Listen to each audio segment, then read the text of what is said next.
Warning, the following stunts are done by trained professionals. Actually, we're not trained. Robbie is just a dumbass and decided to do a drunken fantasy football podcast. The thoughts, opinions, and takes are ours and ours only. It is not our fault if you lose in fantasy football or sports gambling. Viewer discretion is advised.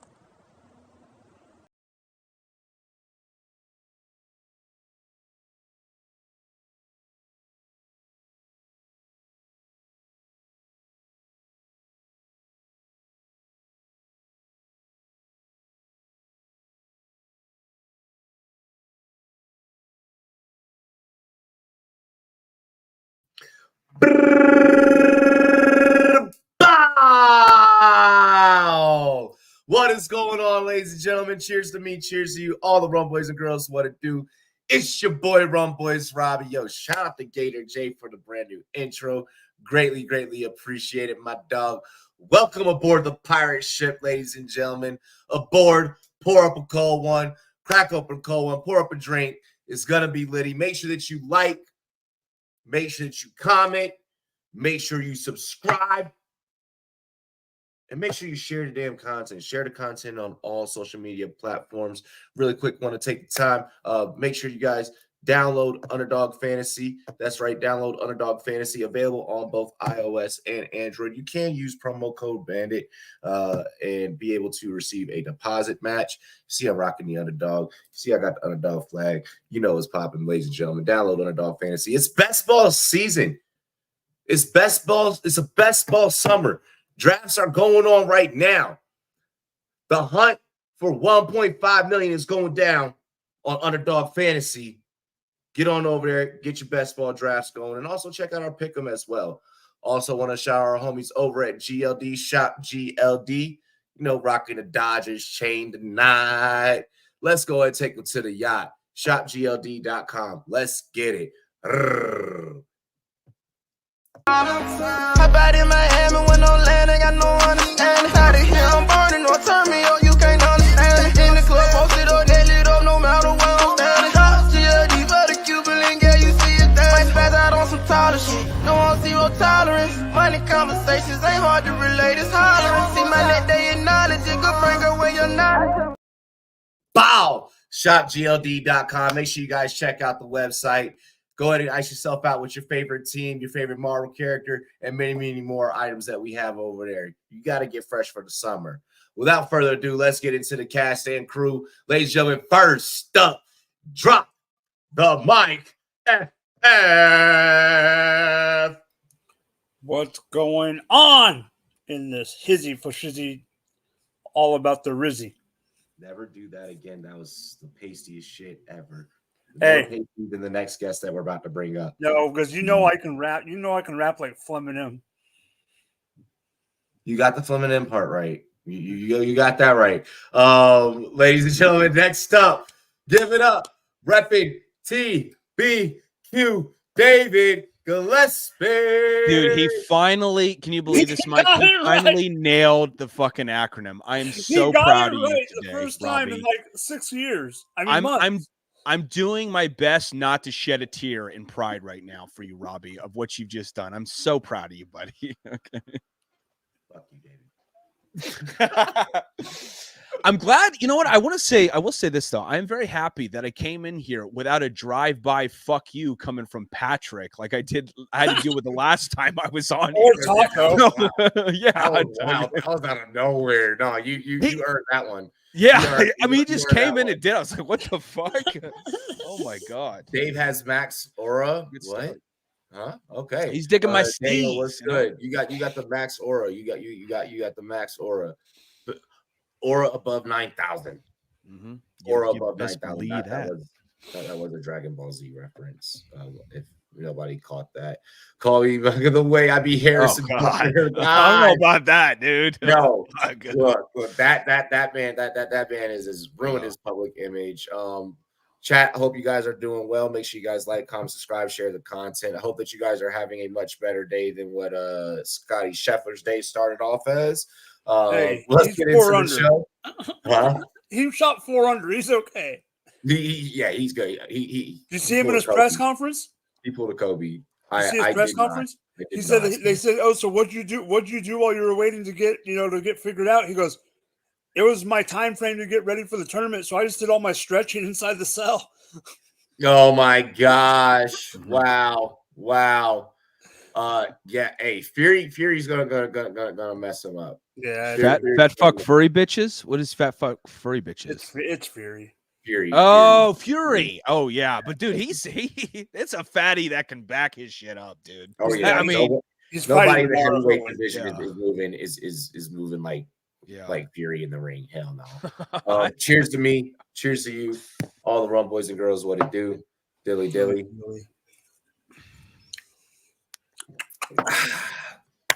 Let's talk some football, fellas. Fuck yeah. Mm-hmm. All righty. So, first up on the docket tonight, we are going to jump right into our cover athlete of the night. Mike, thank you for the graphic. Make sure you guys give Mike a follow because he's. I had the idea. I just needed to figure out what player. I had the idea depending on the color, and then it worked. Yeah, no, you're good. You're good. But no, make sure you guys give Mike a follow. See his name tag. Especially over on Instagram, because like that's like really like a platform for pictures and stuff. Definitely check him out on Instagram. View all of his upcoming graphics coming up. Then put them a bunch out. Detroit Lions quarterback Jared Goff had a huge payday recently, inking a huge. If we just did that, $212 million 4-year extension with the franchise. That also includes a no trade clause. His new average annual salary, $53 million per year, puts him ahead of quarterbacks like Patrick Mahomes, Lamar Jackson, and Josh Allen. Is it time to begin having the conversation about Goff being in the same category as the elites previously mentioned? Mike, take it away. No, but this was just at the same time. He's the next in line. This is gonna keep happening. Yeah. It's gonna be the next person in line. Exactly. I heard that he could have got a little more in guaranteed, but he wanted to stay. He wanted the security of the no trade and stuff like that. So he was willing to take the NTC with less guarantee.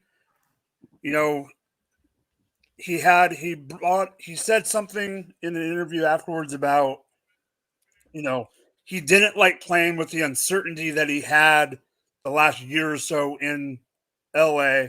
Yep. And with the rumors that were last year before, you know, the year that they drafted Hendon Hooker, there was rumors like, oh, his contract's coming up. So when he had the chance to sign the contract and sign the deal, he had to do it. No, I don't think he's in that elite class, but he's in that second tier. And that's fine to be, because then you could still build around him. Yeah, you still build around, and you know, you can still, you know, you're still competitive. You're still competitive. At the end of the day, you're starting NFL quarterback. You know, well, like, come on. And you're in the top 15. I mean, you're in that top half. You're not in the bottom half. Okay. I respect your take. David. Yeah, you know, like anytime someone gets that new contract extension, it's basically a case of leapfrogging. You know, it's constant chain of leapfrogging from player to player in terms of how much money they ultimately end up earning and stuff. So this is just like an instance where he happens to be on top right now. It is weird though, like seeing his name top out like the total amount of cash that's going to be allocated to a player this year. You know, I think he's getting like 80 million in total cash, 80.6 million for this I believe that's for this upcoming season, I want to say. And you know, but it's, I mean, again, it's expected. And I've seen weirder shit, man. Like, I mean, I've seen Jay Cutler of all fucking people leading out all QB salaries, which I gotta say, man, I wish I could get the digits of his fucking agent, because that's one hell of a con job if I've ever seen one. All right. So still have like PTSD from that. Oh, you goddamn right, dude. Like he's the QB I don't want to acknowledge as a part of our history. Like I just want to like just completely erase that fucking history of our franchise. Wow. Yeah, he's like the disappointing son I don't want to acknowledge. You know, like he's the Falco of the show. Color did have high expectations, so I understand. Okay. But no, I think it's warranted. Here's the thing. I would be a lot more concerned about this contract extension if they did not have the pieces and the stability they have in place right now. And namely, it's for one thing, the culture they have there's three things: the culture in the locker room, courtesy of Dan Campbell, the responsible allocation to money coming from Brad Holmes, their GM. And thirdly, it's not the wide receivers, it's not the running backs, it's not the promising defense. It is the fact that he has the best line unequivocally in all of football. And it's not going to change. It doesn't look like it's going to change anytime soon. If he did not have that offensive line, and he had a very suspicious offensive line, like I'm talking something, on par with, like the Cincinnati Bengals or something like that, like Joe Burrow has to go through, then we're talking about it being a little bit more risky than we would like, because Jared Goff is someone who does not do well under pressure. He's a very different quarterback when he's facing pressure compared to certain other guys. Certain other guys can overcome that, like Aaron Rodgers, a Patrick Mahomes, a Matt Stafford. But Jared Goff is someone who is like Jekyll and Hyde when it comes to that fucking shit, but he warrants it, man. He's top 5 in intermediate throwing. He's top 5 in deep ball throwing this year in terms of completion percentage. Graham Glasgow, he's an up and coming star in that offensive line. So I love it. I think, why not build the stability? And the Lions, I know they're vying for what I think could potentially be a dynasty in the making if this year goes. I'm not saying yet. But if they get a Super Bowl, I wouldn't be surprised if there were more after that. They got to get that first one, get over that hump. But the Detroit Lions are the future of the NFL right now. I would say them and the Houston Texans are the two next up-and-coming teams that are going to be at the forefront of NFL contention conversation. So I agree. I don't agree with the dynasty part. I'm not saying it's yet. I'm saying I could see it happening when it's all said and done. Give me a second, though. Give me a second. I do think that there is a path, and there is a universe where the Lions do at least make a Super Bowl. Let's not forget that Jared Goff did take the Rams to a Super Bowl. He was a part of that. He was a part of that team. He did. He did when he got to Detroit. He turned Detroit completely the fuck around and has the city fully bought in on him. I'm going to say that maybe we start attaching elite to his name. You think so? Here's the thing. Y'all, most of you guys that are at home aren't going to want to let the words Jared Goff and elite come out of your mouth, because Jared Goff, it's not his playing style isn't sexy. No, he's not mobile, and he doesn't. He has a strong enough arm, but not a cannon. Exactly. Yeah. He's not going to be throwing the no-look dimes like Mahomes, or he's not going to be as mobile as a Allen or a Jackson. But the dude can fucking play ball. He can. And he's done it for 2 franchises now. Yeah. That kind of didn't have a whole hell of a lot going for him. And you can say, oh, well, this is the coaches, and it's the system, and it's just, I'm on Ross St. Brown, and, all these other pieces that he's ever had. Come on. At a certain point, we need to give this man his due credit. What else does he have to do for y'all to start giving Goff credit? I want to ask you this, Robbie, okay? You say he's elite. How do you define elite? Do you define it as top 5, top 10? Because I define it as top 5, and I would say he's not elite, but he's still in my top 10 as far as quarterbacks. I think that I'm starting to get to a point to where he could be he's definitely in my top 10. Yeah. I think that I'm starting to get to a point where I can maybe justify sliding him in at 5. Really? Even with the system, the great system that's built around. Because of resume, the shit that he's done. Mm-hmm. Even coming from you, I'm not poo-pooing on your take. I'm saying even coming from you, I am shocked you're saying top 5. I am shocked. Mm-hmm. Look.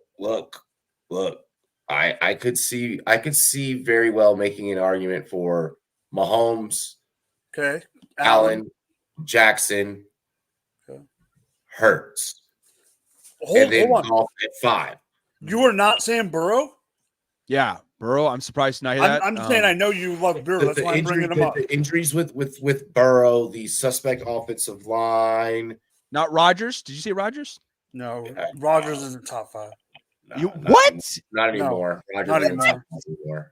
History Rodgers past, isn't yeah, like top He got 5. injured last year, so we can't even He's count not top. last year. He's not That top 5. wow, Not that is anymore. that is maybe Not spicier anymore. than anything I've heard today. Wow, Not okay. anymore. Not when you not with Damn. with the new way and the new style of play. You also Not got to anymore. remember. I know we're talking football, but That's me and Robbie and me Uh-huh. also automatically go a little bit fantasy forward, where you're Mm-hmm. not fantasy at all. I mean, So, I'm okay, also but saying- real life, I'm also though. saying Rodgers saying isn't even a top 12. Rodgers isn't even a top 10 fantasy quarterback. Okay, but real life football, is he top 5? No. if he's that elite, That- they didn't have to draft Damn. the QB last year. Who That's a first. you're always going to want to have a backup. You're always going to want to have, like someone to warm the bench, to be ready just in case something happens to the starter. Look, are people going to compare what I'm saying to He wasn't a the first era rounder. the era of when we called when people were calling Joe Flacco elite? Maybe Oh, that maybe was my, fucking maybe my take is somewhat comparable to that, but look, the dude has done it. He's been doing it. He's been doing it at a high level. For Saying the ups and golf, downs he's had to, It sounds like you're saying Goff is better than Rodgers, too. He is. I'm saying Robbie is. Robbie's saying that. That is what Robbie's saying. That's wow. come All on, right. bro. When are you seeing Hooker start at any point? No, Like, yeah, come on. Hendon No, Hooker. Hendon I feel Hooker, bad he's a for him. backup. He's in a bad situation. He's a backup. Yeah, it's just to me that's just a draft pick. I'm not gonna hold any validity to that. No. But what I will say is like I said, you can't take away the accolades that Goff has accomplished. You can try and build whatever narrative around it. Well, like I said, it's the coaches, it's the players. Oh well, he had Aaron Donald on that Rams team on the other side of the ball. Like, come on, Well, Look. and Cup and Woods and Todd Gurley was an MVP candidate. I mean, you don't think the system plays a significant role in his production? It plays a significant role, but at the same time, he still has to go out there and he has to play. He has to play ball. He still has to do his job. Yeah, And he's done it well. And he's the type of guy that walks to the building, shuts up, puts his nose in the playbook, and colors. Does what he has to do. I will say, Doesn't turn the ball over a whole hell of a lot.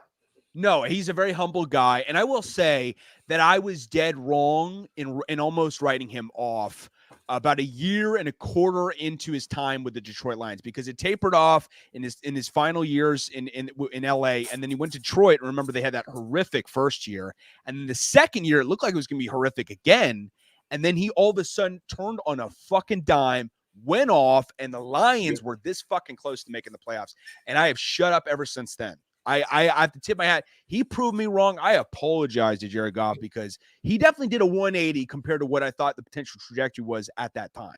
So I give props where props are due. I just elite, little too high for talking top 5. But if you define it differently and you say top 10, I can get on Who board else has with been that. this successful for the Lions ever in history? What's that you said? Who else has been this successful for the Lions ever in history? It's been a while. Like, you got to go back to the Bobby Lane days in the 50s and shit, when they were winning championships before the Super Bowl even fucking existed, though. So, but it's been a while. 100%. He is arguably the best quarterback they've had in the last almost 60 years, maybe even a little more. Yo, it's Franklin, Michael, and Trevor. What's up, Franklin, Michael, and Trevor? What's going on? Dilly. Okay. Look.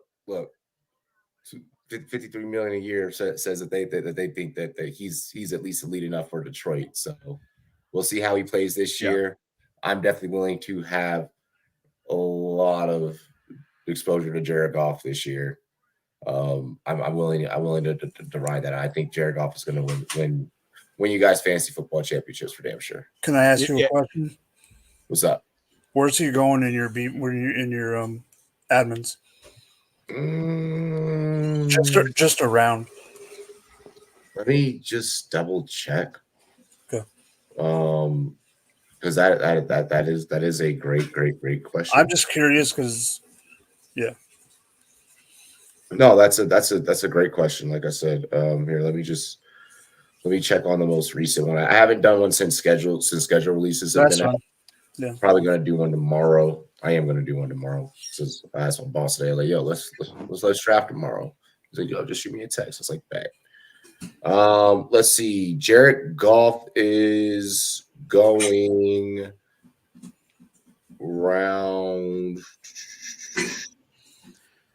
By the way, leave Steve. He went round 8. He went round. He ended up on my team, and I was able to pair him with all my raw. I got my raw in the first round at 7, and I got Jared Goff round 8, and I got Caleb Williams before Goff paired with DJ Moore. I would take Goff at 8. Oh hell yeah! The draft that I started today. I got number 2 hole.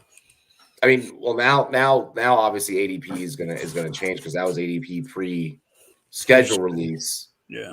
So I mean, I'm sure now with people taking week 17 into account, what I believe we'll talk about a little bit later. But I know Detroit has a week 17 shootout that will probably move Goff's value up very, very, very fucking high. Yeah. By the way, Leafs defense, I think you'd be surprised at how close like he is on the spectrum of success to how he plays in non-play action systems compared to how he plays in play action. There, he's actually pretty damn good in both. I'm just saying. He's better in play action, but non-play action, he's still pretty damn good. So like I said, the guy can play. Yeah. And for him to still be 29, still got a lot of football left in him at playing the quarterback position. I mean, look at the guy who was drafted right after him. Yeah. The guy who drafted after him is playing backup for Mahomes. Yeah. Carson Wentz, man. And that's the thing that's funny, though, too, about Jared Goff being drafted first overall. He might be the least talked about first overall quarterback in recent memory. No one fucking acknowledges that. No one acknowledges it. And I think that's why I'm willing to go on record and be like, you know what? No, like, fucking, like, he deserves his credit. Maybe you are elite, maybe you are elite because no one is giving you your credit. Everyone tries to make people would rather make excuses as to why they shouldn't give Goff credit than actually just take the easier route and admit that he's a damn good football player. Yeah. And I'll say this, even though he's not elite, I still think he's trending to be a potential Hall of Famer when it's all said and done. Oh, yeah. Right now, I'm seeing it, I'm seeing it. I'm seeing it. I could see it for damn sure. Want to get into more quarterback market talk because in this industry, money talks and bullshit walks. This team is in a rather interesting position. I've seen this fan base for the team that we're about to talk about. I've seen takes of let's make sure that we keep this player, but then I've also seen takes of like I'm scared, because of injuries and such. And we're going to begin talking about the Miami Dolphins and quarterback Tua Tagovailoa. The Miami Dolphins and quarterback wow. The Miami Dolphins and quarterback Tua Tagovailoa are in contract talks and has probably been the best QB the franchise has had since Dan Marino. Definitely. But there are also concerns, like I previously mentioned, with his injury history. Is it in the best interest of the Dolphins to extend the QB or cut bait maybe after this season and try for a different prospect or veteran with less of an injury history? What are you guys' thoughts? It's an interesting situation with Tua because I could see a position where it's like you could pull a Dallas, how like Dallas isn't probably gonna give Dak the extension, whatever. Or they're probably gonna cut bait and try something new. That's a completely different situation than this one, but I mean, they have validity if they want to look at that option. David, you start us off. Fuck no, they shouldn't move on from him. I mean, because this guy's coming off the best year of his career. He stayed healthy for the entire year. So the questions of health, I know he hadn't played a full season up until that point, but he just did this past year. So, I mean, why not ride it while it's hot? He's a spectacular deep ball thrower. He may not have a ton of mobility, but and he's but he's been balling out and he shut some haters up. Shout out to Rumboyz Robbie at the top left for saying that shit. I have no malice or hate towards Tua. I'm just fucking with you. But I remember you were so anti-Tua. You're like, this dude's a bum. And it was just like, you are such a hater right now. You have no idea, buddy. It was the concussions and such. I mean, you know, the great thing you were like noodle arm Tua. Like you just winning. The great thing about Tua is that, you know, if you're a doctor in Miami, you're definitely gonna always be gainfully employed. But he's awesome though, man. I love what they're doing. I mean, he led the league in passing yards last year. It's high flying. I mean, he's fit in like a glove into this offense, if you ask me. I think the thing that would bode him well though is he needs to minimize the turnovers. He can occasionally be a little bit turnover prone. It'd be great if he doesn't have mobility, especially because he doesn't have a ton of mobility. And we're getting to a point in the NFL where he can run a little bit, but he can't run quite like certain other guys that are much more, that are even more notable for their mobility, like a Lamar and all those guys, or even a Mahomes too. He needs to minimize the turnovers in that regard, though, because of that lack of mobility. Because this is an offense that also has guys. You know, it's not even just him. Like guys who are susceptible to injury. They need all the firepower they can get, because in the running game, for instance, Raheem Mostert has been someone who's been plagued with injuries throughout his career. Devon Achane didn't have a completely healthy season last year, so it's very important for him to stay healthy. But I am not sweating it whatsoever on riding the Tua train, man. He's been awesome the last 2 years when he's healthy, and I think it's a good thing that he finally got a healthy season under his belt. Because this could be, where things, where the narratives change. I remember, I'm sure you guys remember this name, but Thomas Davis, former linebacker from the Carolina Panthers. Yep. Remember, this is a guy who tore his ACL 3 fucking times in his career. And then he went on to have all-pro year after all-pro year. He was a Pro Bowler, constant Pro Bowler, a leader of that defense, Walter Payton Man of the Year winner. And we stopped giving a shit because it stopped being a concern because he got over that hump, and I think this is where Tua could potentially get over that injury bug hump and start just playing in a consistent, healthy fashion. So, it's about just getting over that hump. Silly goose. Turn the ball over. Fuck was that? Oh, I totally missed that. I heard something, but I couldn't make it out. Is it my take? Yes, it's your turn. Silly okay. Shut up. Okay. So that devilish grin. Oh God. Oh Lord.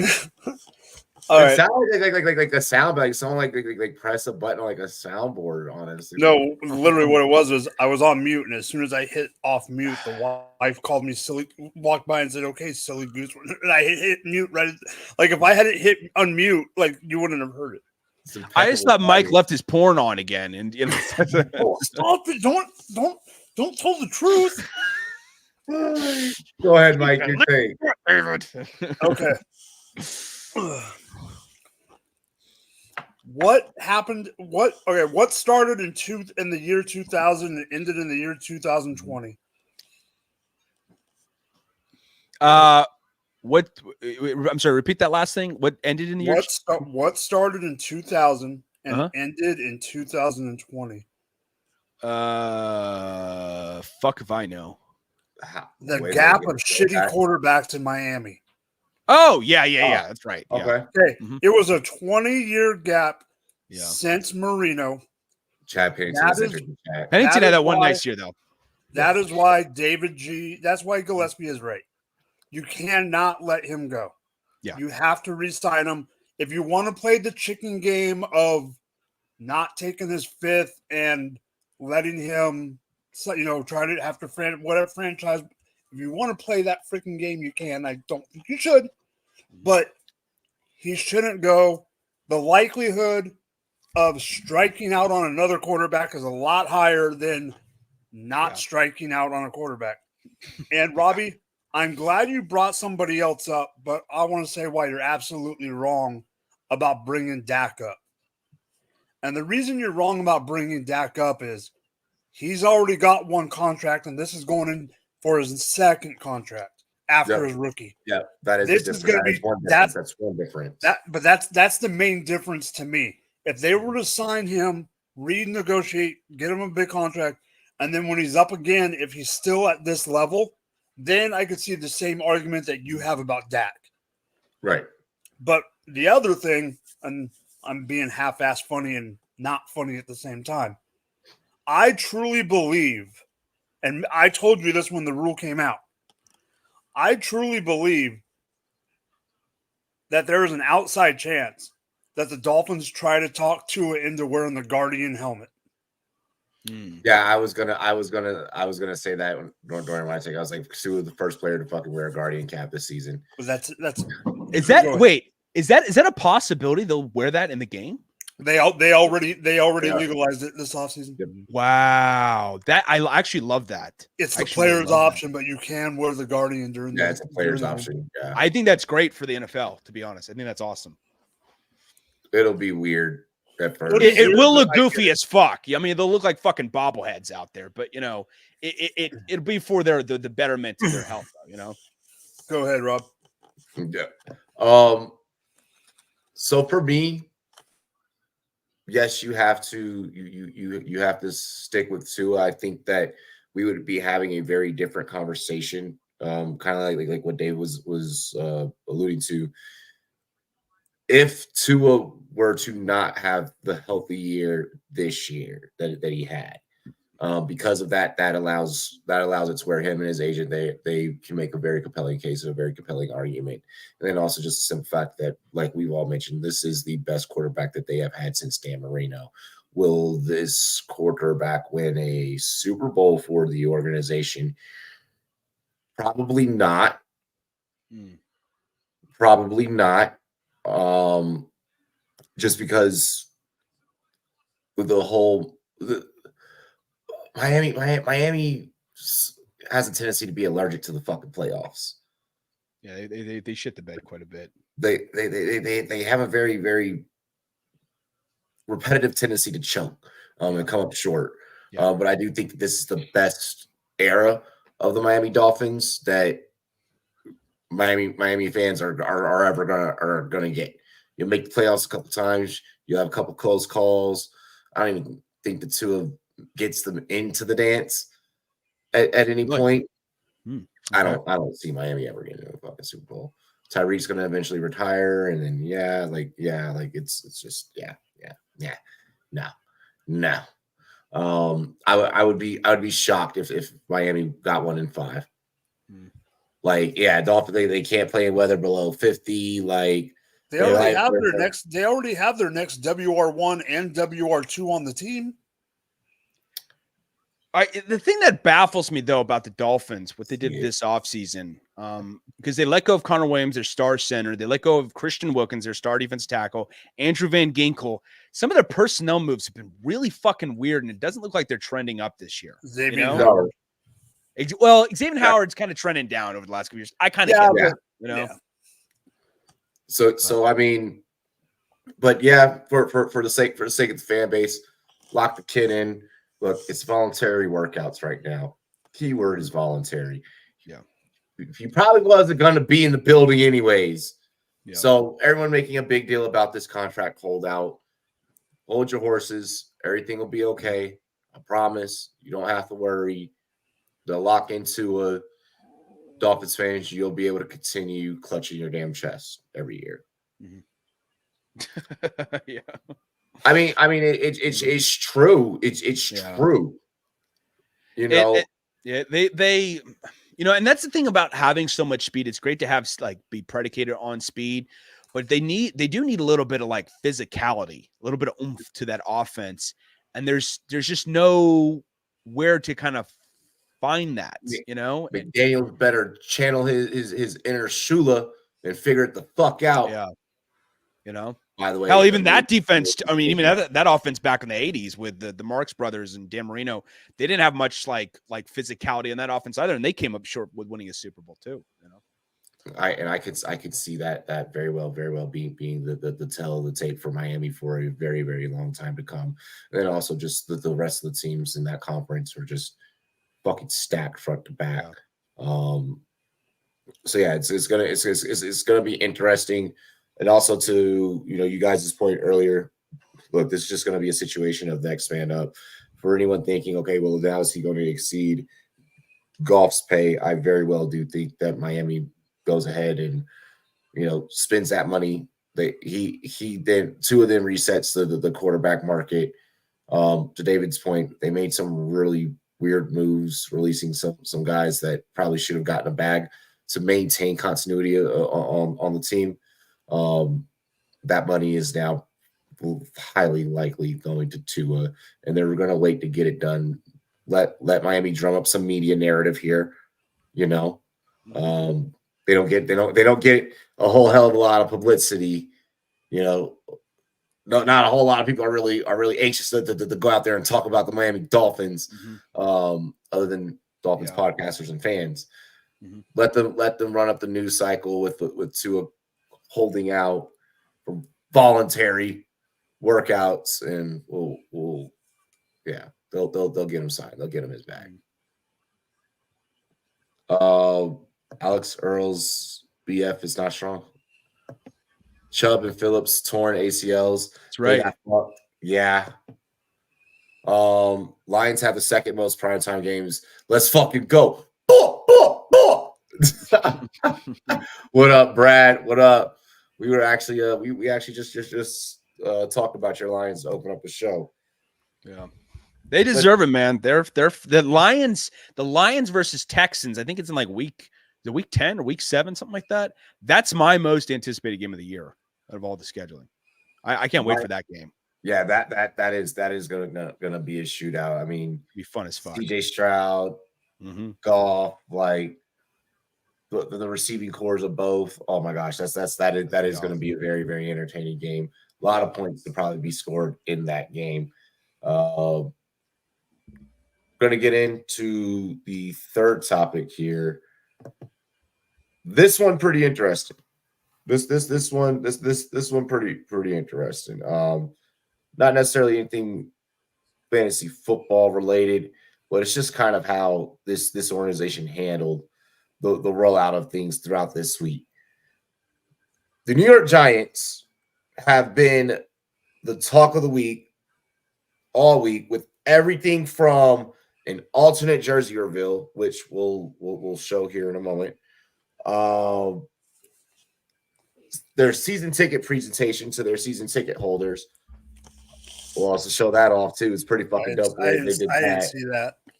It's kind of classy. It's kind of classy. Like, even as someone who obviously hates the New York Giants, as a Washington Commanders fan, I have to admit that what they did for their season ticket holders was super classy. They also leaked their schedule early before all the other 31 teams in the league. And of course, the main topic of all of this, landing the HBO Max series Hard Knocks. Is this too much distraction right now in the Big Apple? Or could this team be just as exciting as the press week that they're having right now? Let's see, Mike, you'll start, and I'm gonna get the jersey up. Yeah, can you bring the season ticket thing up first? The season ticket thing, yes. Hold up, one moment. It is so. For those that don't know, we'll kind of we'll start there. For those that don't know, the New York Giants and their season ticket holders, what they're doing is here. Let me just do this. We'll share, present. Boom. So I'm gonna go through the actual slides here and show you guys. All right, so it starts off as like you just receive a box from like the Giants. It's like, okay, like what the fuck is this? What's going on? Inside is your season tickets in encased. As you see, that ticket is in plastic. It's to commemorate their 100 seasons, and it has replicas of their Super Bowl rings. That's fucking dope. Oh, it's to me it's super super classy. It's a super classy move. It's dope. It's dope. This is one of the back here, one of the original tickets from Giants Philadelphia Yellow Jackets back in 1925. One of the very, very, very, very first NFL games to be played for the New York Giants. And I believe that was their first, actually. Yeah. 25. Yeah. So yeah, like just super dope, super classy by the Giants. Gotta respect it. Mm-hmm. Whether you like them or not, you gotta respect it. And then also to celebrate the jersey. Yep. They released the Century Red jerseys. This is a huge throwback here. Oh no, all that did was just take me to the fucking Giants website, and we don't need that. I just wanted pictures of it. But yeah, for the most part, everyone has seen the Century Red jerseys. You guys like it? I like it for the throwback aspect of the 100-year anniversary. I don't know. It looks like it looks like someone's trying to make peace between the Bloods and the Crips with these jerseys. Holy fuck! It's the 100-year anniversary, and it's not. I mean, I get it. It's the only reason they're doing it this year. I will say they are better than some of the other shit. Like the Packers' old ass jerseys look like absolute fucking like. They're better than the Bumblebee. They're better than the freaking Pittsburgh Bumblebee. Yes, I would agree with that too. Let's keep in mind, okay, that fashion wasn't exactly a fucking thing. Back in 1925. People were wearing like tablecloths back in those days, like that's what their fucking style was like, Yeah, I mean, personally, out of all of the, when you think about throwbacks like from that era, who is that in the front? Is that Okereke? That's what I'm thinking it is? I think I believe that's Okereke. You have Daniel Jones over there, looking like a fucking deer in headlights. Oh, he always has that look. Well, he's looking because he knows Drew Lock's on the other side of the camera staring at him. I thought he was fucking misreading Elite Neighbors somewhere down the field. No, like for real though, I like these jerseys. And I really love the helmets to go with it. Look, for 1925, motherfuckers clearly was fresh back then. Even back then, New York clearly still had style. The gold bands are a little weird. What the helmets kind of remind me of a little bit are the Michigan helmets. Oh, the straight up Michigan. Yeah. Oh yeah, it's super Michigan. Leaf says the fucking Giants literally copied the Montreal Canadiens with those alts. Yeah. Look. The fucking jersey's been around since 1920. They're been around almost as long as them. Can't wait for Elite Neighbors generational crash out on Daniel Jones. Oh my gosh. Those are the Habs colorway. They just removed the H. Jalen Hyatt flexing nothing. Yeah, they had Jalen Hyatt like crouching and flexing back there. And then obviously, of course, the Giants have Hard Knocks. Mike, what's your take on all of this? It's been a big week for the Giants, all for them to put on a shit season for their fans. All right, so jersey, check. That was the first time I had seen the season ticket thing. Good on them for giving their fans of their shitty team something to be proud of, even if it is a season ticket holder box, because unlikely they're going to be proud of what's the product on the goddamn field. And they're going to be a shit show this year. And they're spending a lot of money on season tickets for a shitty team, so you might as well give them something they can look forward to. Yeah, exactly. Okay, for the real topic of this discussion, and that is Hard freaking Knocks. Mm-hmm. I think that this team wanted to do it. It wasn't just the NFL coming to them, because one, you have your sister stadium team in the Jets get all the hype last year from Hard Knocks, even though we all know that was based off the fact that you had Aaron Rodgers coming on the team. They need to be They need to get as much good publicity or as much because Robbie, what's the saying? Any publicity doesn't matter if it's bad or good. Publicity is good. Yeah, they need to get as much publicity as they can. Being in a big market, with the New Yorkers had the portal shut down because of Fish's show. It doesn't matter if they're. It doesn't matter if they're an exciting team or whatever. No matter what, HBO will pull decent storylines out.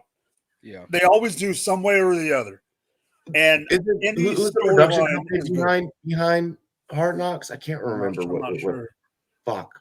But I don't think it is Omaha. HBO, right? Omaha. I don't think. I think it's HBO. No, it's not Omaha. I don't think it's Omaha Productions. No, I think it's HBO's in-house crew. I think it's in-house. Yeah, I think it's just HBO. Yeah. But no matter what, they're going to pull something out. Even for all we know, it could be Brian Dable and freaking Mike Kafka. It could be. We don't know. All I'm saying, a fucking movie or TV producer gets paid. Yeah, they gonna make that shit look fire. That's what I'm saying. But all I'm saying is this team needs the little bump. PR. They need the PR bump. I'm gonna be honest. I feel like that every scene of Hard Knocks that we're gonna get, like at least once per episode, no, at least like 3 times per episode. You might as well get ready to play a game to our Hard Knocks at Hard Knocks this year. For every time that Malik Neighbors stares at Daniel Jones, motherfuckerly, take a shot. Because I'm so serious. I'm so you know that meme of Samuel Jackson where it's like stares motherfuckerly. I think we're gonna see a lot of that. I really think that for me, that's what I'm paying attention to. Out of all the rookies that got drafted, look, unfortunately, it had to fucking happen to somebody. Neighbors got the short end of the stick. I'm focused on how are these two going to develop a relationship? You don't have to. Did you see Daniel Jones in his recent fucking? Because Daniel Jones isn't going to be the starter week 1.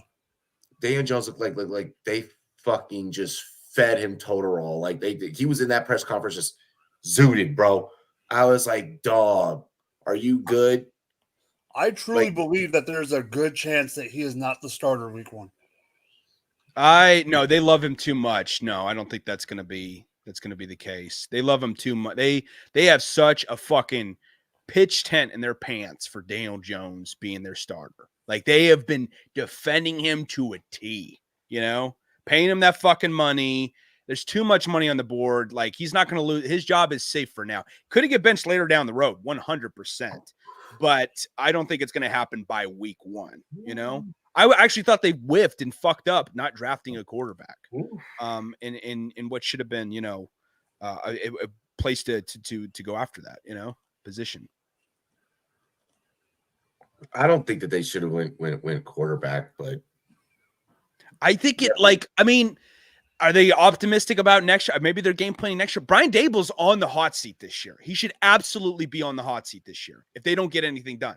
I'm just being real. Like you put this fucking effort to go after Daniel Jones. It shouldn't be fucking Brian Dable on the hot seat. It should fucking be Daniel Jones. He signed. Oh yeah, both of them. Like he signed off on this. No, he signed off on going after Daniel Jones. Bro. I honestly, if you were at, he's only been the coach since 2022. Yeah, this is his 3rd year now. Three strikes and you're out. Yeah, but Jones. Not when you have fucking Daniel Jones is a handicap in that situation. 100%. And he said, "I want him as my quarterback." You cut Dable a break.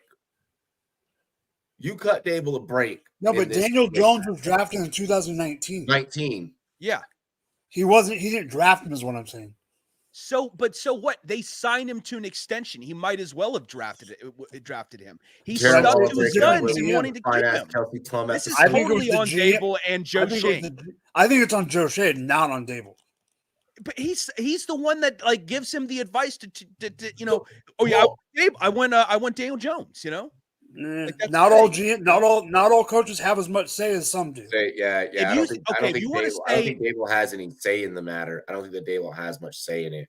if you want to say that there was a split opinion on Daniel Jones, okay, but I don't know. It seems like he's doing a hell of a job kind of jazzing up his fucking appreciation for Daniel Jones. Dable, that is, in some of his press conferences, believing he's the future. I'm just saying. Well, once a quarterback gets signed, you got to act like that to keep it peace in the block. Really quick. But you have to acknowledge at one point that he's not the guy, you know?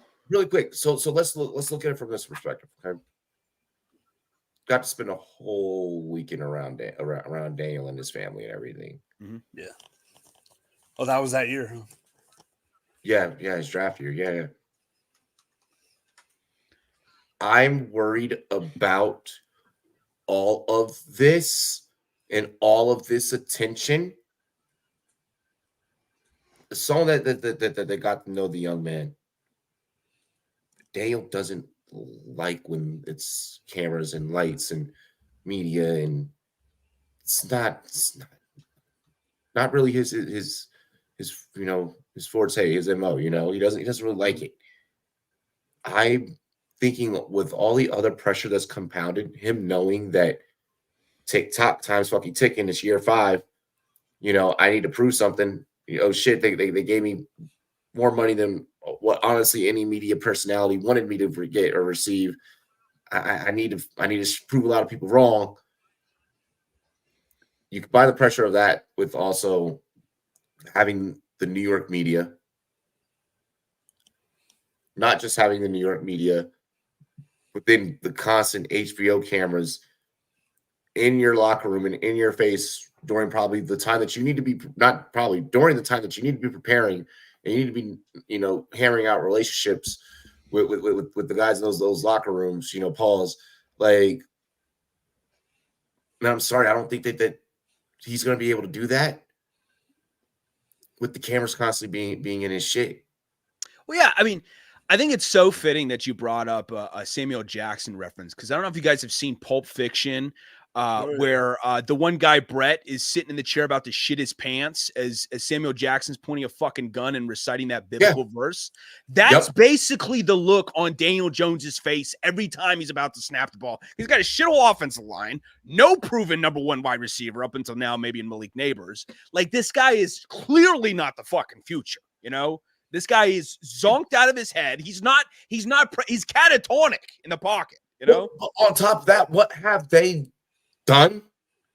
You got to remember, that was, you know, they were coming out of the Gettleman era. Yeah. What have they done around them since? I don't get me wrong. What have they done? Like, they haven't done shit. They have fumbled at every single fucking opportunity. You had plenty of years to be able to move on past fucking Saquon. But be able to trade him to get actual fucking value and pieces that could have fucking helped Daniel. Yet they ruined Kenny Golladay. They ruined Golden Tate. Okay, Daniel Jones has one of those weird careers where he arguably may have peaked in year 1. You can maybe argue in 2022, in year 4 of his career. But I actually thought I was going to be maybe proven wrong that he was going to be a bad quarterback, or not the ideal quarterback for the Giants when they drafted him in 2019. But he actually kind of impressed me in year 1. In year 4 in 2022, he peaked out with like 15 fucking touchdown passes, like as a passer. I think he's a good runner, but I don't think he moves the ball, dangerously enough downfield. And yes, he doesn't have a ton of help around him, but like Saquon balled out that year. And that's the most he could muster with that help. Yeah, he has dog shit for help, and he does, but he's part of the problem. Every single variation of the Giants since Saquon has been a part of that team has always been about Saquon. So if I'm the Giants brass, the way that I'm looking at it, I'm pissed off that or if I'm a player, first off, I'm pissed off that they're allowing these cameras in the fucking locker room when you know damn well that these cameras are only here to get views off of the drama that's going to be taking place, because that's all that they're going to be good for. It's just going to be drama. It's just going to be fucking. But here's the other problem that we have: they don't necessarily have the opportunity to turn them down. No, they need to bring in fans some fucking how, because they're going to be watching basically like an absolute dumpster fire. This is probably going to be the most catastrophic look inside of a locker room that we've ever fucking probably seen. No, I'm guaranteeing it now. The most catastrophic was when we saw Jeff Fisher get fired on camera, pretty much. Or no, okay. I would say, okay, Jeff Fisher getting fired and Jarvis Landry snapping on the Browns. On the Browns one. I think that we end up with some shit like those, like those things. It's going to look apocalyptic, basically, this upcoming season inside the locker room. Like, there's just going to be no hope. They're just going to be like scavenging around for any sort of resources. It's going to be ugly as fuck. From a football standpoint, doing this was the stupidest fucking decision. But what I'm saying is they might not have had a decision. I think it was ownership that determined this, not the head coach that wanted this. No, what I'm saying is it was either ownership or the league. The league, if you don't follow under the 3 guidelines, the league can make you do it. Yep. Yeah. The other thing that I want to add real quick, and then you can jump in. If I'm Darren Waller, I absolutely retire now. Did he already retire? He hasn't said he's like, it's not official, but it's like he hasn't done it, but he did it. Yeah, he said. He hasn't filed the paperwork. Yeah, there was a report that like he was like apparently, and I mean, if I'm Darren Waller, trying to get that rap career going. They're moving forward like he's going to retire. Yeah. If I'm Darren Waller, I retire, and then maybe take a season off and come back. Yeah, I don't want to be a part of that, especially going through a fucking divorce. Like when you fumbled a baddie, Kelsey Plum baddie. Shout out to my alma mater, UW. She played there. Yep, Darren. I hope that you're good. I hope that you're in good spirits. I hope that you're happy. Breakups suck. Grew up by me. But no head coach wants to do this. Like I said before on the show, anytime a team's doing hard knock, it's because the coach reluctantly wanted to do it. Like they're basically getting subpoenaed into doing this shit. Yeah. You know? Like no fucking team wants this in their locker room with the cameras shoved up their ass and shoved in their face the whole fucking time. You know? No, I mean, but it's unfortunate.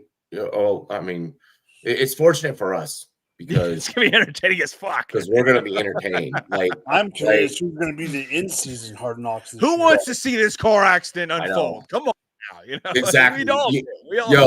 Episode 1, we're gonna be just I'm gonna be laying in bed, binge eating food, just tweeting out to the universe. You guys ready to see a dead body? Yeah, exactly. 50 minutes of straight up pure fucking cringe, baby. I can't exactly. Wait for it, you know? Neighbors, I hope that it works out for you, buddy. Yeah, seriously.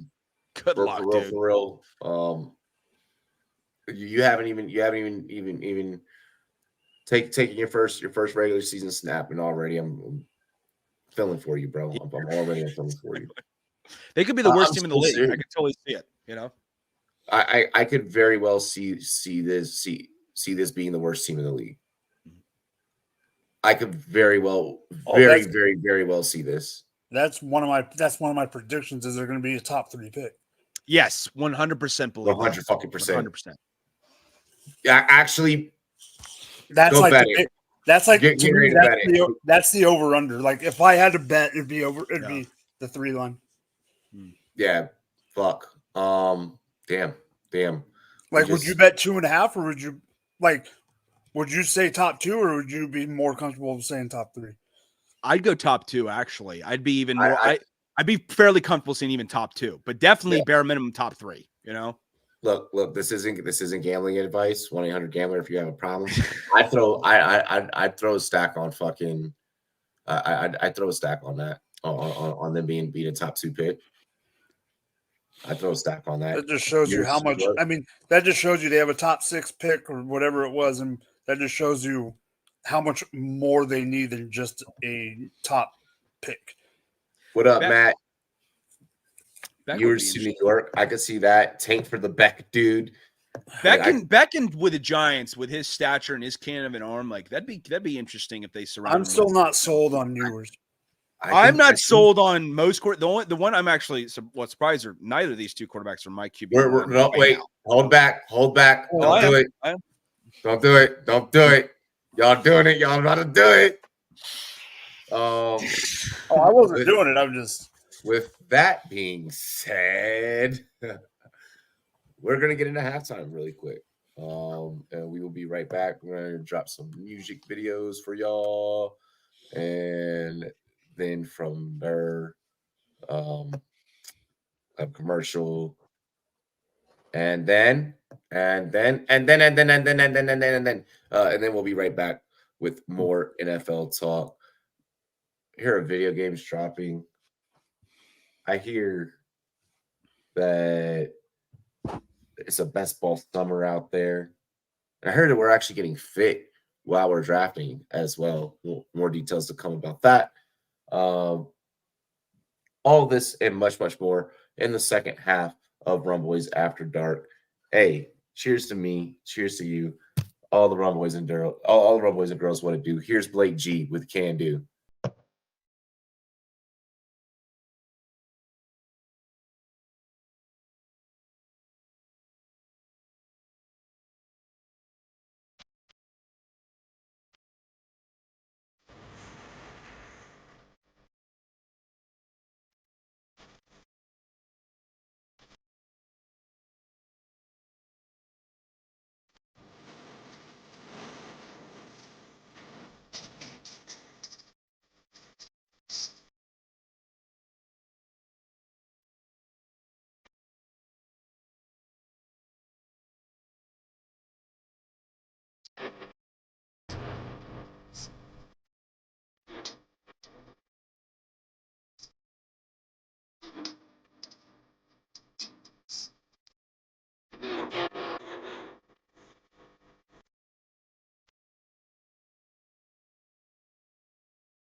Hop out in Miami with no land, ain't got no understanding. How the hell I'm burning, don't turn me on, you can't understand it. In the club, posted up, they lit up, no matter where I'm standing. Drop GLD for the Cuban link, yeah, you see it there. Might spaz out on some taller shit, no on zero tolerance. Money conversations ain't hard to relate, it's hollering. See my net, they acknowledge it, good bring her where you're not.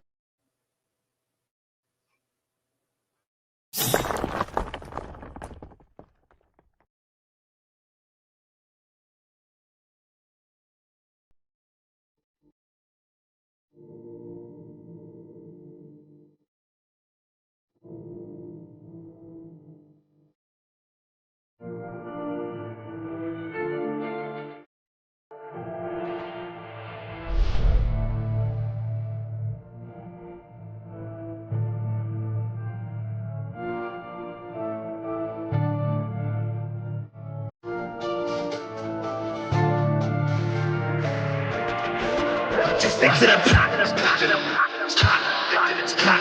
They stick to the plot.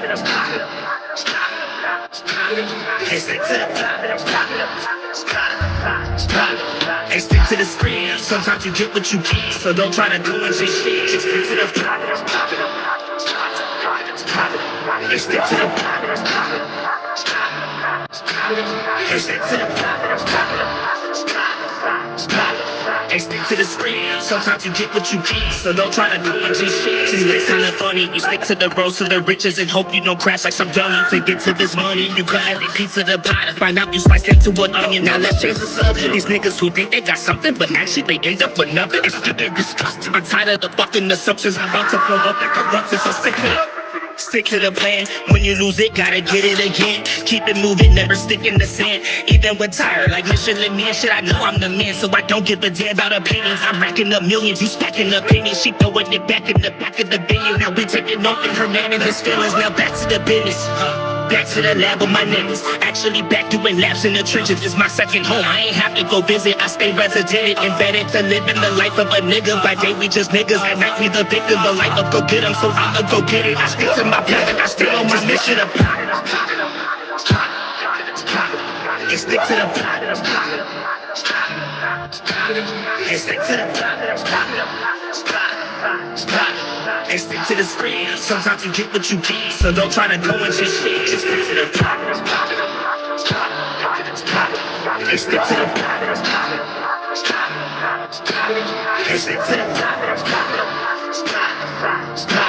They stick to the screen. Sometimes you get what you get, so don't try to do it just shit. So this is my message. Sometimes you just living in life, be an actor. Don't try to direct it. Now let's change direction. This life that we live for a lesson. Don't count chickens, start counting blessings before they go missing. I promise you, I'm on a mission. I want something, I'ma go get it. No hidden intentions. I open my eyes, saw my vision. Now everyone sees that I'm gifted. I'm rapping like Christmas. You niggas just under a tree. I'm smoking it, not metaphorically. I'm smoking no tree. No one's smoking no me. So when I say you're under it, no, that means me. I'm a poet MC and I'm living my dream. Hoping that hopefully you see the hope in me. And if you don't fuck it, cause I'm all I need. Keep my ear to the game and my mind to the streets. I'm a beast. To the plan. Stick to the number one mission in hand. Stay true to yourself and give your life meaning. And fuck their opinions, they won't understand. To get to the top, gotta give all you got.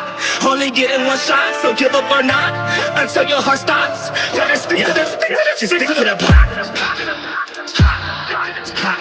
They stick to the plot. They stick to the plot. They stick to the screen. Sometimes you get what you get, so don't try to do it just shit. Just stick to the plot. They stick to the plot. They stick to the plot. They stick to the screen. Sometimes you get what you get, so don't try to do it just shit. Just stick to the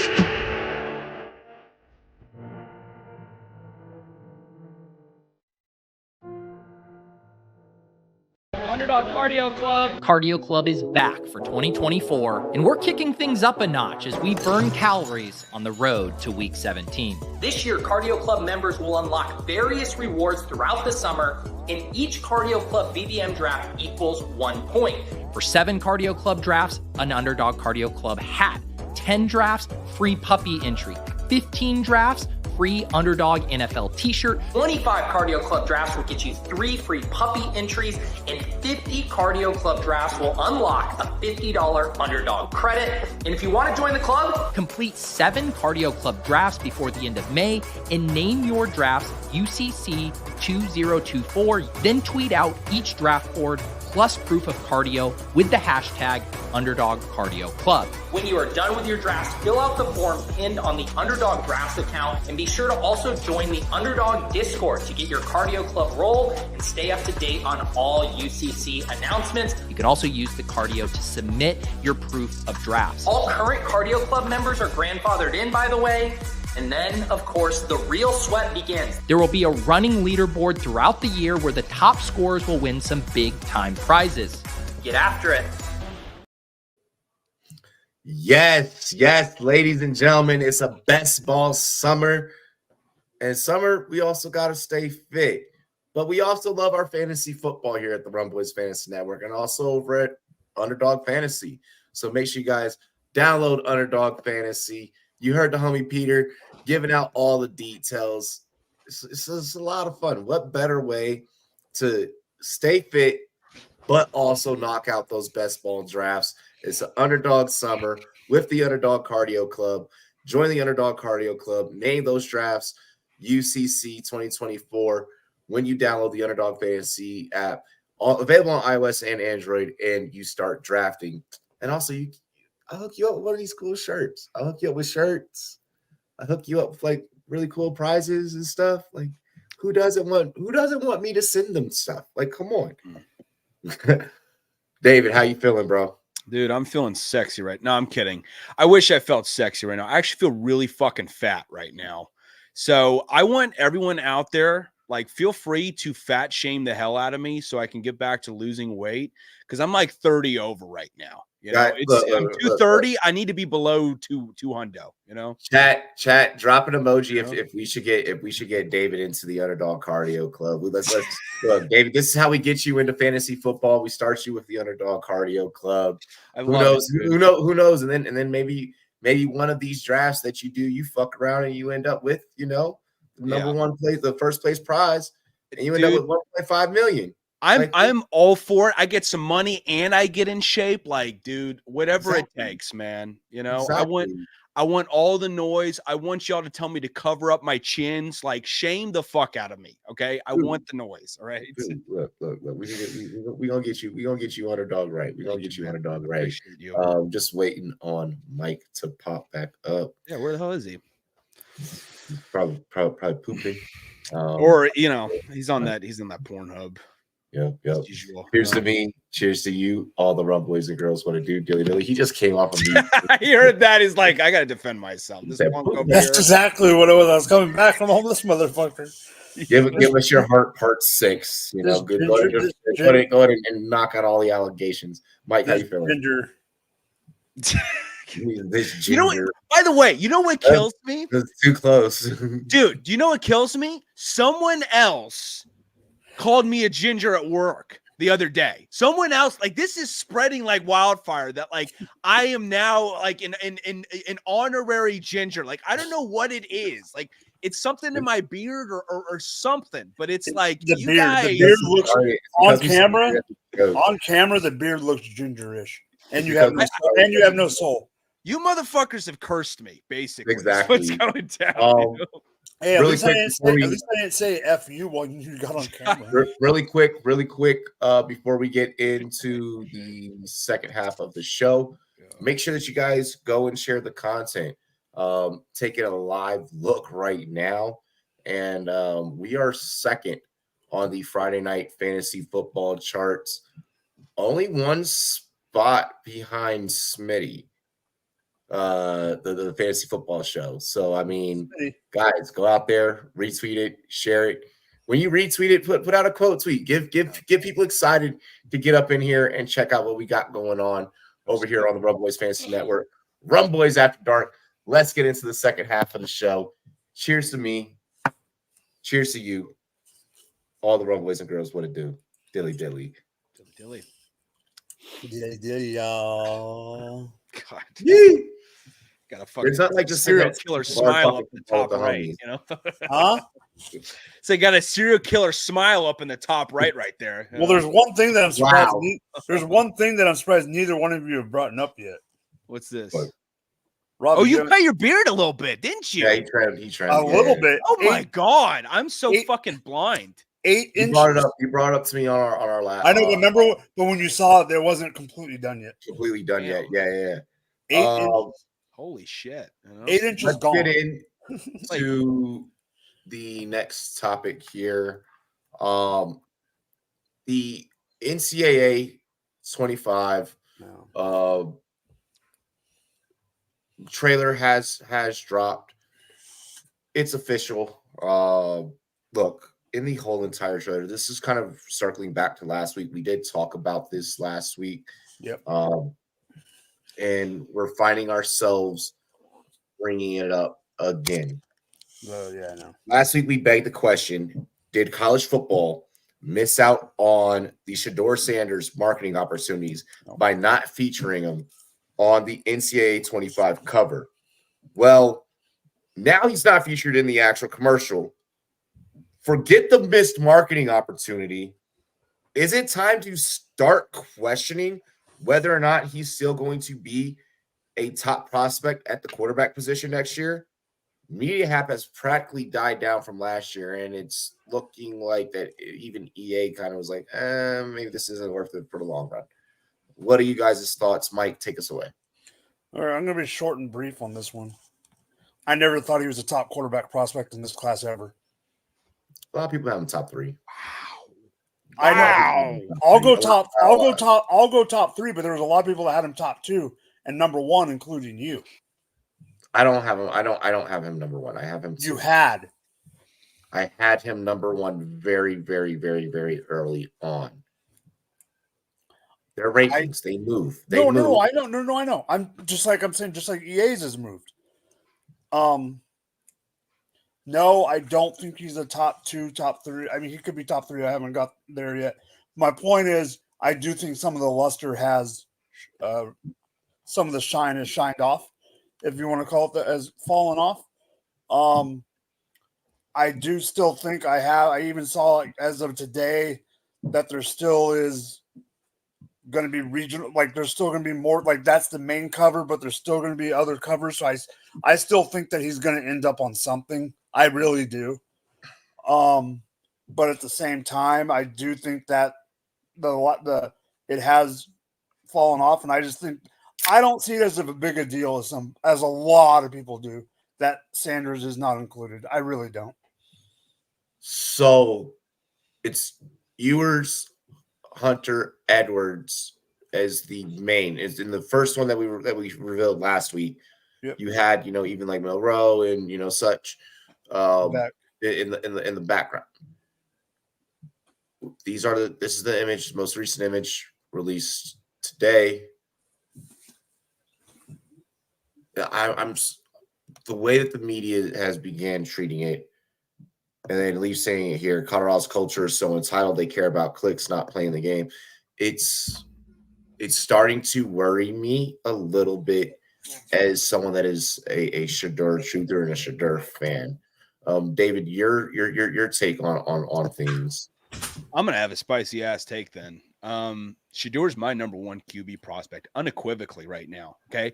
Now that could be subjected to change after this year, depending on what Quinn Ewers does with the next level lead. But I'm not as impressed with Quinn Ewers with a spectacular fucking system surrounding him compared to what's surrounding Shedeur Sanders. Same thing with Carson Beck as well.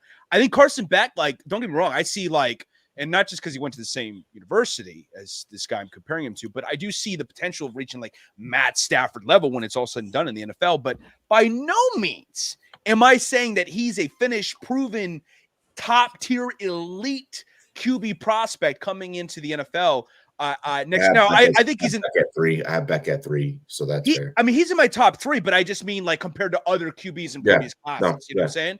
So I don't think this is like a generational guy proven already. He's got that ceiling. Don't get me wrong, but like I want to see what he does this year. But based on what we saw last year, Shedeur Sanders unequivocally is my guy out of all these QB prospects. He was a spectacular deep ball thrower. He was okay. Travis Hunter Jr., we all know he's a special athlete, so don't get it twisted with what I'm about to say. Yeah. Special athlete. But whether it's him playing corner or him playing wide receiver, neither of his execution at either position was better than what Shedeur Sanders did at QB this past year. Neither. And what I'm thinking here from the business standpoint, to your point, David, what I'm thinking here that happened with the business standpoint, it was, we know we need a quarterback. Mm-hmm.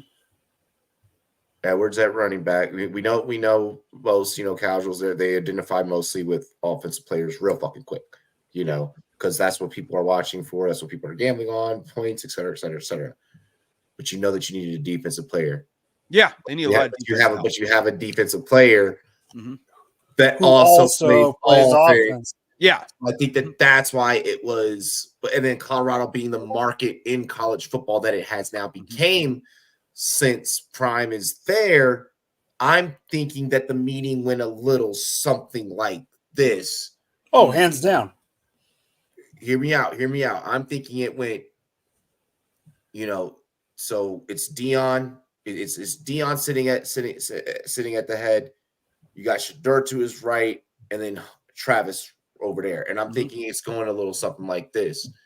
EA's probably, it's like, hey, we would love to feature Shedeur. It's obvious that we probably should feature Shedeur, but we also need a defensive player.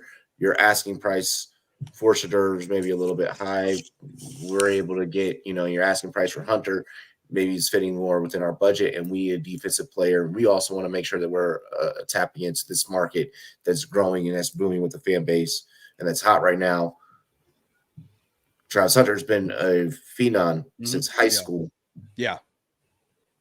Let's utilize Travis. And I'm thinking that that's what the conference, I think it came down to money. And I think that it came down to a need that needed to be filled that people could identify with. You got to think, like I said, he was a phenom since high school. Yeah. It's going to be those high schoolers and those college kids and so on and so forth that are going to immediately go and grab this game. So I understand passing on Shedeur to highlight Travis. I get it because he's a special. I mean, especially it's like the Shohei Ohtani of college football right now. Yes. But one thing I will disagree with you on though is I'm not so sure that Dion was involved in that negotiation as opposed to it just being about Travis and NCAA football creators, the college football creators. If I think it's preposterous to not that Dion. Robbie, he's right because I looked now. They're not getting more money than the opt-in. They're not getting more money. They just got the opt-in money. That's it. So it's not for more money. It's just for the pub. But I feel like Dion wouldn't be able to dictate that, No. I agree with you. That's what I'm saying. Yeah. What I'm saying is Robbie and other people are under the assumption that they're getting paid more money than just the opt-in money to do the cover. That's not happening. Okay. No, and I appreciate that research. Thank you, because that keeps me honest. So then, let's say that it's not the money. I still think that Dad may have had something. I could even see Dion with the way that how much of a competitor Dion is. Son, you're not getting on that cover. Well, and that's I will say this to that point. Okay, yeah, I get that. I love Dion. Okay, so don't get it twisted. I love me some Dion Sanders, man. How can you not? I mean, the guy is just a gravitational pull of enthusiasm, and you want to buy into his message, and he backs his shit up. Okay, he backs his shit up. As a player and as a celebrity and all that, 100%. I do think he's speaking a little too much, though, for his son, who's a grown man who can make his own decisions about dictating his son's future. I think I know that's his dad. He's his dad and all that stuff. But Shedeur kind of I feel like there's a little too much of like Shedeur do this. Point of how I'm picturing, let Shedeur make this. How I'm picturing how this conversation could have gone. Because I'm gonna be honest, if I had a son and my son maybe had the opportunity, I probably would I would have a conversation about both sides of the aisle. Hey, yes, this is a great opportunity for you, et cetera, et cetera. What person wouldn't want this opportunity? Then I'd be like, let's look at how this opportunity could maybe shape out your attitude on the field. And, and what if this gets to your head and, maybe you should just focus on playing football. I don't know. I want to see him kind of defer to his own son's decision-making a little more so. Yes. No, and I agree. And I think that's why this conversation is so compelling, just because, there's so much unanswered questions. And as the weeks closer to the release of the game and then the arrival of the game, this is the most anticipated arrival of a sports game that we've had in God knows when. This. I mean, you guys see the trailer? Holy fuck, the trailer's amazing. We haven't had. I almost splooged my pants watching that shit. I got so fucking hyped up. Speaking of the trailer, I love the fact that they brought in some of the lower end, like Appalachian State was in the trailer. Wyoming was in the. Wyoming had a full on part of it. Yeah, I was watching it. And I was like, "It's so fucking awesome, dude." Just give Virginia Tech like give them a cameo. We didn't get shit. Yeah, no, we didn't get it. They got Welcome to the Jungle playing in the background. You're like, oh Jesus! I would have loved it. Tell Shador to relinquish his studio session. That sounds so ass. But bro, actually, if you got some bars, though. Bro's made back in Cybertruck goes hard. Yes, it does. It does. That captured cult following of college football. Look, like I said, man, I would have loved to see him.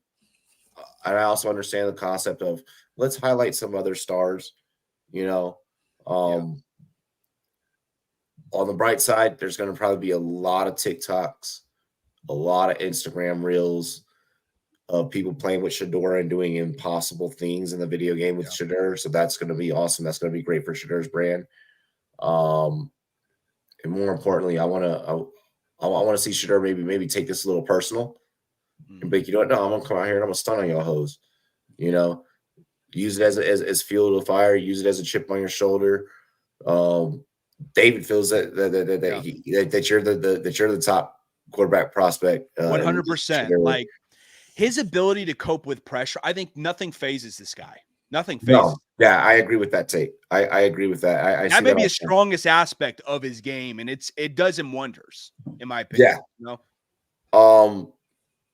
Go out there and prove people wrong. Prove people wrong, sure. This is your time. Turn the fuck up.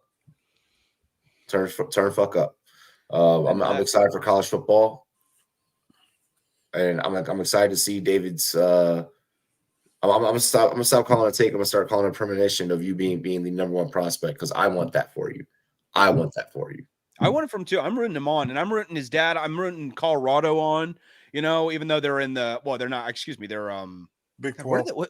Yeah, Big 12. Excuse me, in the Big 12. They're not in the same conference. I mean, they're out of the conference now, so I don't even have to worry about them playing USC and fucking with my team or anything like that, or Arizona. But I want to see. I think I buy into Deion's they're in the same. They're in the same conference as Arizona State and Arizona. Or I'm sorry, they're in the same conference. Yeah, because Arizona's in the Big 12 next year. I'm fucking tripping today. Arizona's in the Big 12. USC's in the Big 10. But still, I'm rooting them on, just not against Arizona. I think highly of what the plan in the future plan that Deion has in store for Colorado. I still believe his message and his path to glory. It's just it's going to take a little more time than people expected. Oh, I'm gonna get me a fucking PS5, bro, just so I can take Virginia Tech to the national championship, bro. Like I promise, that's the only reason why. Hey, nothing's wrong with Eastern Michigan. Andrew Wiley and Max Crosby on the same team. Yeah, that's right. Yeah. Colorado lost big players to the Cormani, McLean, Dylan Edwards. So Yep. Yeah, they did. I don't know how that team's going to look this year, but they also got players out of the portal as well. Let's get into the next topic.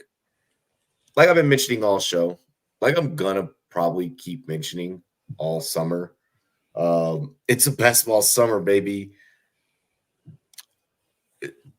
I'm in a puppy right now. You're in a puppy right now. Nice. I did a puppy slow. Yeah, I'm gonna draft tomorrow morning while I'm working out.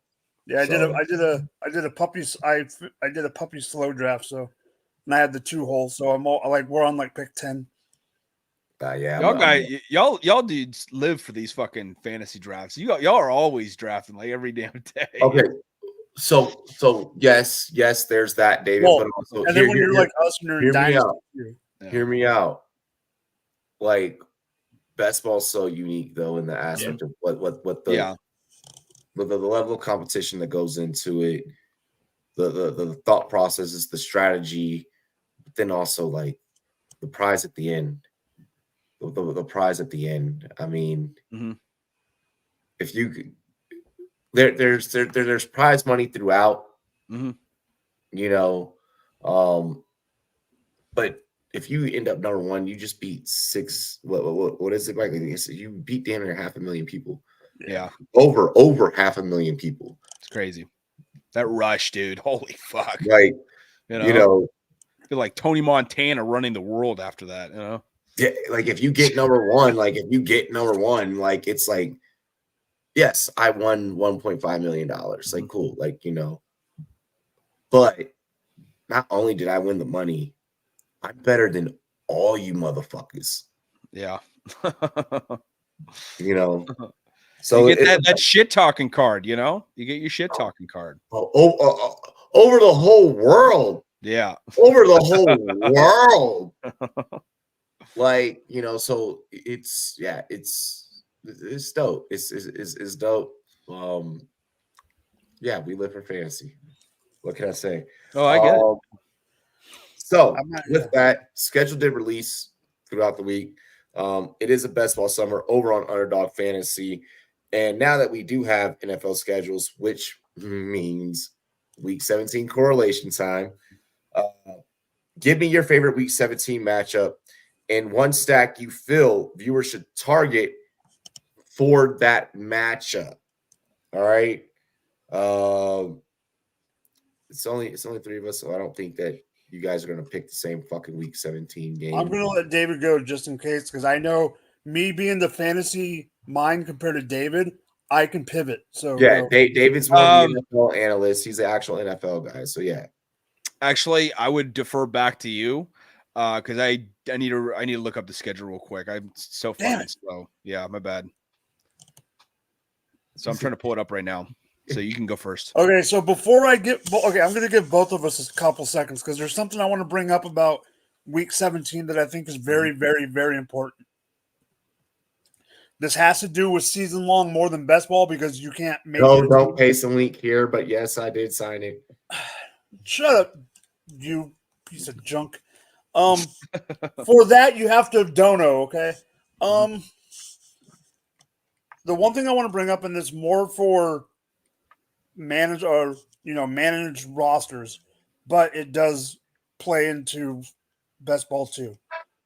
Don't forget, if you're managing rosters this year, that week 17 starts on Christmas Day.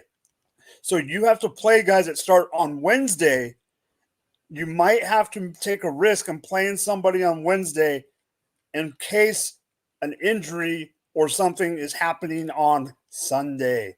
So if you have a player you're in between two guys, you might be screwed on Championship Sunday this year, and that sucks.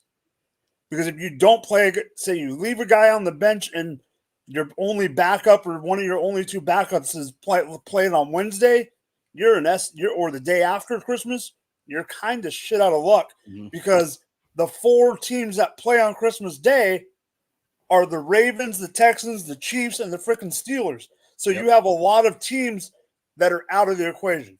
So the game that I want to bring up, and I am not going to be a homer on this one. I am going to stay out of that limelight for a second.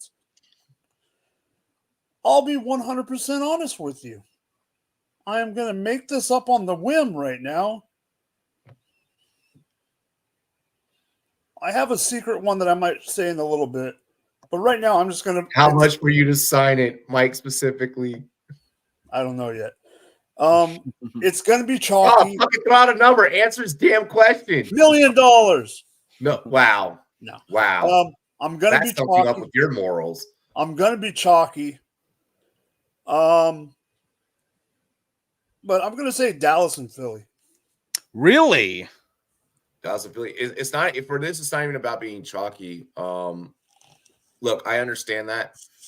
Honestly, it's a divisional game, week 17. We're talking fantasy football championship at this point. You're wanting to have high octane players that are going to make plays. What's better than a divisional matchup for that, where you are going to deal with players that are going to honestly hate each other? And I have a sneaky one if no one picks it. No worries. I have a feeling that Dallas is going to be staring up at third in the division. At that point, and if my prediction, not even analysis, there's no analysis when it's if my prediction, and also my vitriol and hate for Dallas is correct this year, I could very well see fantasy managers having to, in a best ball format, which is what we're really focusing on here. I could see them maybe, going Jalen Hurts, Devontae Smith. If it's possible to pull off AJ Brown, Jalen Hurts. I could justify those types of situations, those types of plays. See, we disagree. Having Saquon. We disagree in the sense that I'm not saying that Dallas is going to run away with second place. I think week 17, 18 is going to matter between you meeting the Washington and Dallas for second and third spot. I think this is going to be them needing to score points because I think this game is going to matter in them getting the second or third place in the division. Okay, and I respect that. So okay, let's go with that because that is probably more of a realistic perspective, especially if we're saying that the Giants are going to be the worst team in the NFL. Yeah, Giants are last in the division, hands down. Yeah, that's putting them as basement dwellers. So let's say it's Washington and Dallas fighting for second, which would be fighting for a playoff spot in a perfect world for either fan base, either team. So then maybe you're also leaning on a Jake Ferguson or Dak Ferguson because that's the way the ADP would shake out. Maybe a Lamb, Dak, and you can get Dak at a good cost right now in drafts for average draft position for average ADP. What about crossing up and going Lamb? What about going Dak for Barkley? I could see that. So what I would do with this matchup is, if I'm buying this as a week 17 championship, and I'm thinking, okay, come week 17, I'm going to be in I'm going to be in the championship. Let's remember that with best ball, there's no trades, there's no waiver wire, there's no setting your lineup. You draft during the summer when week 1 starts. You draft all the way up to week 1. You get 20 with Best Ball Mania specifically. Mike is in a puppy right now, different tournament. For Best Ball Mania specifically, the big dog, the big prize, the $1.5 million tournament. With Best Ball, you're drafting. With Best Ball Mania, it's $25 buy-in, and you can draft up to 150 different teams, 150 entries. Okay. If one of my teams is in week 17 out, all the teams I draft, let's say I max out, I go all fit 150. Let's say I'm targeting this week 17 matchup here, hoping that this is the one that wins me the championship. Yeah, I'm going to go Saquon Barkley probably as my running back, maybe Dak and CD, or maybe Jalen Hurts and AJ Brown and, whatever the fuck the running back situation is going to look like in Dallas. Or maybe it's Jake Ferguson. Yeah, you can get at my tight end. I probably lean more so that way. Like at this given moment, I would be stacking up on with the correlation. You want to be stacking up on both sides of the ball. You want to have as many shares of a high scoring game in a championship, matchup, so that when week 17 comes, you're getting that. You're getting yourself that much closer to the main prize, giving yourself that much more of an advantage to the main prize. So I can see this being a game that I would stack. I would correlate those players. Bye weeks should a matchup between the two teams, so you're pretty much safe there. I like that. David, what's a week matchup for you? I think I know where he's going, so that's one reason I didn't pick one. Wait, really quick, David, for you, being that you don't really play fantasy yet. With this exercise, we're looking for high scoring, a lot of offense. We're looking for shootouts. So shootout. Honestly, I feel like I the two matchups that I'm like I was struggling to decide between were Baltimore at Houston and Detroit at San Francisco. I'm going to go Detroit at San Francisco because Detroit has to take on San Fran on the road. I think that can get really fucking spicy. Okay. Let me tell you, man, this could be a passing of the torch, like to where the Lions may be a team that circumvents, San Francisco when it's all said and done in the NFC playoffs. And I mean, they put their fucking foot on their throat. They chomp those kneecaps up and shit. Like, it's going to get fucking. I have Jared Goff getting a Super Bowl. for Detroit. It's very possible. And if we're going from a fantasy perspective, I'm like to be honest, be on the lookout for like a Jared Goff, like Sam Laporta, or Jared Goff and and Jahmyr Gibbs stack. Like I feel like one of the either Gibbs and Laporta, either one of those two guys are going to dictate someone's championship during that week. I just feel like against the 49ers defense, Dre Greenlaw's been plagued with injuries. They have to account for the 1-2 punch in the backfield with Gibbs and Montgomery, which opens up opportunities for Laporta or vice versa. Like Fred Warner's going to have his hands fucking full that game, I feel like there's going to be some clutch opportunities for either a Laporta or a Gibbs to shine, and man, I cannot wait to see that matchup. Like I'm telling you, man, like this is that one of those games that I am highly anticipating. This will be a tell-all leading into the postseason. That matchup. What's beautiful about that too is from a scheduling standpoint, that's a Monday night game. Yeah. With that being a Monday night game, it can be flexed, right? If it has to be. I don't think that one can. Okay. I don't think it will. No, I don't think it will, but it could. I didn't know if it could though. I don't know if it could. I think the early window games are flexible. I don't think that the primetime one is. So to your point, I am in 100% agreement with everything that you mentioned. With this being a Monday night game from a game theory standpoint, you're loving this because if you're in a scenario of a game of inches where against you and your opponent with the big bag on the line, I'm loving having because either with both these teams, for offenses that can put up the points that they do and that can be so fantasy football friendly as they are, the stacks are equitable in this situation. Yeah. Purdy, you're not getting till later on. Golf, you're not getting till later on. We spoke about that earlier. Yeah, okay, I grab Amon-Ra, from the 7-hole pretty early on. That's not a bad thing. Like I'm able to work back and then grab my quarterback later. Luckily with the quarterback situation with both these teams, it works out in a manner to where you can wait for either of them. You're not having to spend up.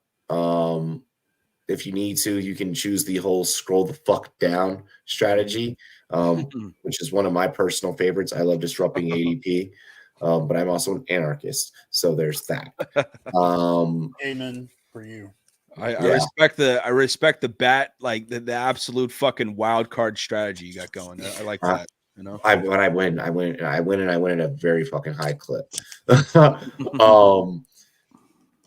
On the Detroit side, the stacks that you mentioned are absolutely yes. You should be going after Laporta, Golf, St. Brown, Golf. St. Brown, I'm a little bit worried about though, like with him going up against Charvarius Ward, for instance, because I would imagine that would be the case. But I like personally Laporta or Gibbs more in that stack than St. Brown. But who knows? But I mean, it's also one roster for a whole season, too. So you're also thinking about that. I love mixing and matching in this. On the San Francisco side of things, it's still super equitable. The question was asked: Ricky Pearsall, Jacob County, do they exist? I haven't gotten the opportunity to be able to grab Pearsall because everyone's always grabbing him before me. I do have a roster with Cowing. So hopefully one of those two, they do eventually become a thing. I think they will become a thing. It seems like San Fran is wanting to pass a lot. Pearsall's catching ability matches up with the style of how Purdy throws. So I think that could be a thing. Curious how they use Pearsall in the offense, like what they do creatively. They're still clearly trying to hang on to IU. That situation doesn't seem. It looks like they're trying to retain and maintain continuity as much as possible.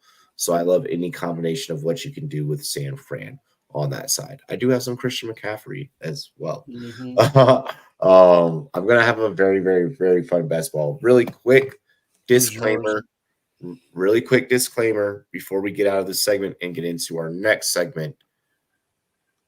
No, I cannot compete in the actual BBM5 against you all. You're spared from having to deal with my viciousness Being that I am an underdog employee, I do not get to draft or play pick'em or anything in public pools. I have a completely separate side of like the app and server that I'm on the admin side, so nobody worry. Like, yo, like, don't worry, I'm not competing for the 1 million, but I still get to compete for 1,000, and it's the same format. So that's how I'm able to speak to this and help you guys. And also, motherfucker, I know the product. All right, shit. What's your stat? Or what's your my game? Yep. Oh yeah. Thank you for that. My game. I have one quick one after you. My game for myself personally.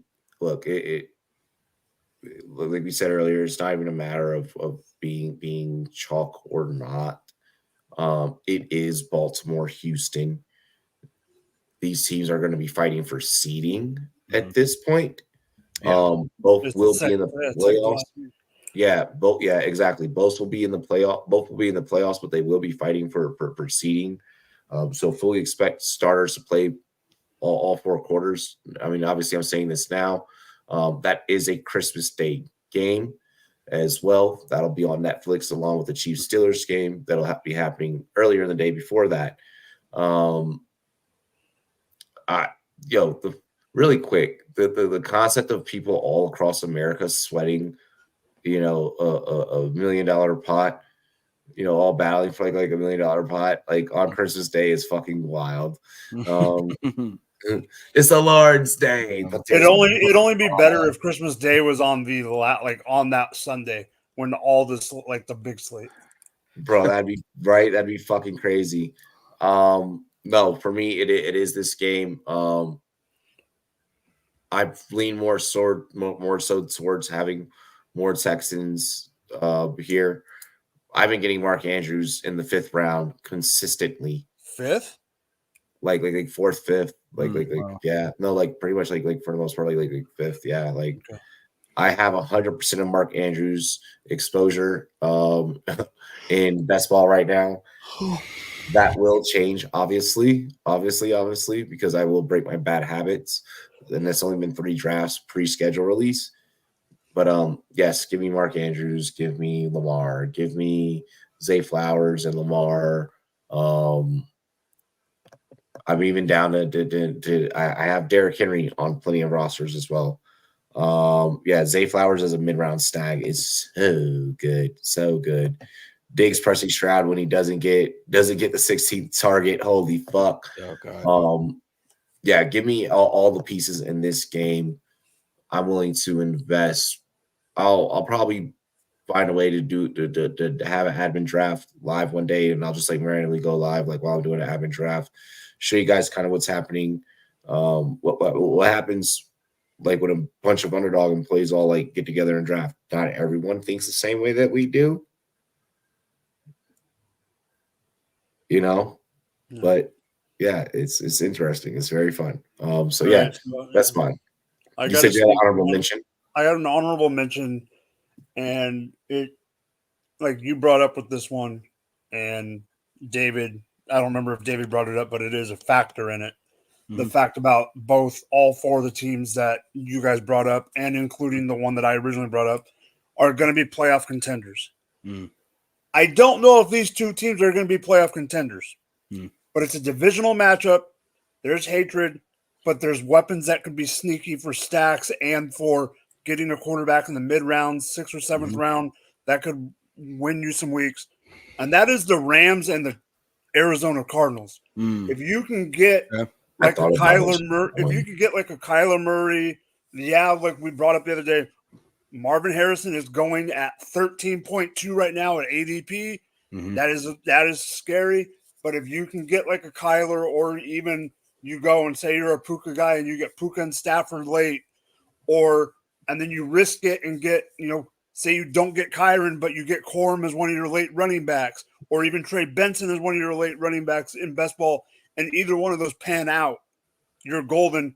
Or like Robbie was bringing up Mark Andrews, another tight end that's going high, but it could be worth it, is Trey McBride. Yes, so yes. There are these matchups that you could work out, and that's what the reason I'm bringing this one up it's a correlation that I don't think a lot of people are going to be looking at because a lot of people are not going to be looking at it. Yeah. What I have to say with this correlation, because like I said, I've been eyeing this one. I wasn't going to try and say it this early in the best ball summer. But fuck it, the cat's out the bag. I've already tweeted this out. You guys have seen me tweet it out. I've been begging Arizona to enter the league this year and create anarchy within that division. And I think that right now is, with the way they're kind of building it offensively, is probably the best time for them to be able to do such a thing. I haven't accomplished the stack yet in best ball between Marvin Harrison and Kyler. I have them as standalone pieces on separate rosters, but I have accomplished it in Dynasty. I had ended up already having Kyler Murray. Yeah. I had the 101. I think you have Kyler Murray in our multiverse league. Probably, yeah. I think maybe, yeah. But yeah. So look for opportunities. One thing before we get out of this segment and go into our final segment of the night, one thing that I do want to point out with this from a game theory standpoint, from a strategy standpoint, is being that you do have a full summer. Do not do all of your fucking drafts now. Yeah, it's too early. Way too fucking early. Do maybe like figure out your cadence based off of your bankroll. Maybe you do, because research has already proven that it does not matter when you draft. I hate when people are like, is it better for me to start drafting, in May, or is it better for me to start drafting? It doesn't matter. Research has already proven that. I say wait until after training camp. I know it's close to the gun, but that's where injuries are determined, though. But for best ball, it doesn't matter. For regular. For best ball, that's touche. Yeah, like with best ball, yes, do a couple. You don't go overkill right now. Do a couple now. Do some in July. Do some in June. Do some in July. August, really start pounding them out. Maybe your very, very last one is the day before kickoff, and that's your final entry. I'm so serious because I did it. I did it last year. Yeah. I was that person. I drafted throughout the summer. Kept going. This year we're doing a lot. We're going to be doing a lot of drafts. We're going to be doing a lot of best ball content. I'm going to be shooting a upload soon. Can I still say that word? Yeah. Well, I'll be content creating, producing a pre-schedule release best ball analysis, and then I'll go over a lineup that I did post. So that'll be super fun. That'll be a dope video getting ready to come out. So yeah. And then also remember too, if you don't want to do the actual full on, BBM, you can enter the puppy, you can enter the chihuahua, you can enter, the schnauzer, you can, mess around with the eliminator. We have so many different things. We have a little something for everybody. We are going to get into the final topic. We're going to put everyone through some pain. Well, I'm a masochist, so I'm all for this shit. Yep. Predict your team's record. Oh, God. Yeah, that is painful. Fuck. You get to go first. Oh, my God. Go ahead, David. Go through your schedule. Oh, God. This is painful. It's like, where am I? I feel like I should have some nipple clamps on or some shit. Right? Just getting cattle prodded in the side or some shit. That's what it feels like. For we don't have it like Mike. You watch your words, Leafs defense. I saw that comment. Okay. Listen, no, that's we crazy. Won't place the fuck out of him. No, let's not go there. Please don't fucking. I'm just saying, I will cherish the fuck out of my QB no matter what he does. If he wants to let his keep going, just keep going. Let's get in week one. Let's start. All right. Let's see. Okay. Let me pull it up real quick. Okay, I got it right here. Dilly. Week 1 up against Tennessee. I think we'll win that one. At Houston, L. At Indy, fuck. I'm gonna say win. Dare I say? Lost to the Rams the following week because I think the Rams are gonna be very, very dangerous this year. Beat Carolina. I'll say we beat Jacksonville too. So we're what? 4-2 at that point, I believe, right? Yeah. No, I think you only called out 3 wins so far. I said we'd beat Carolina, Jacksonville, at Indy, and Tennessee. So yeah, 4-2. Then we got to bye at Commanders. You know what? We're gonna beat your fucking ass, bro. Surprise alert! We might lose that game. Like I could just see coming off the bye. We're feeling way too fucking cocky. We lose that one. At Arizona, we'll beat Arizona. We'll beat New England. So we're 6-3. Caleb's gonna fucking cry in the car after we whoop your ass. Hey, you know what? And then he's going to come out and he's going to stomp the fuck out of your guys' necks the next time he plays you.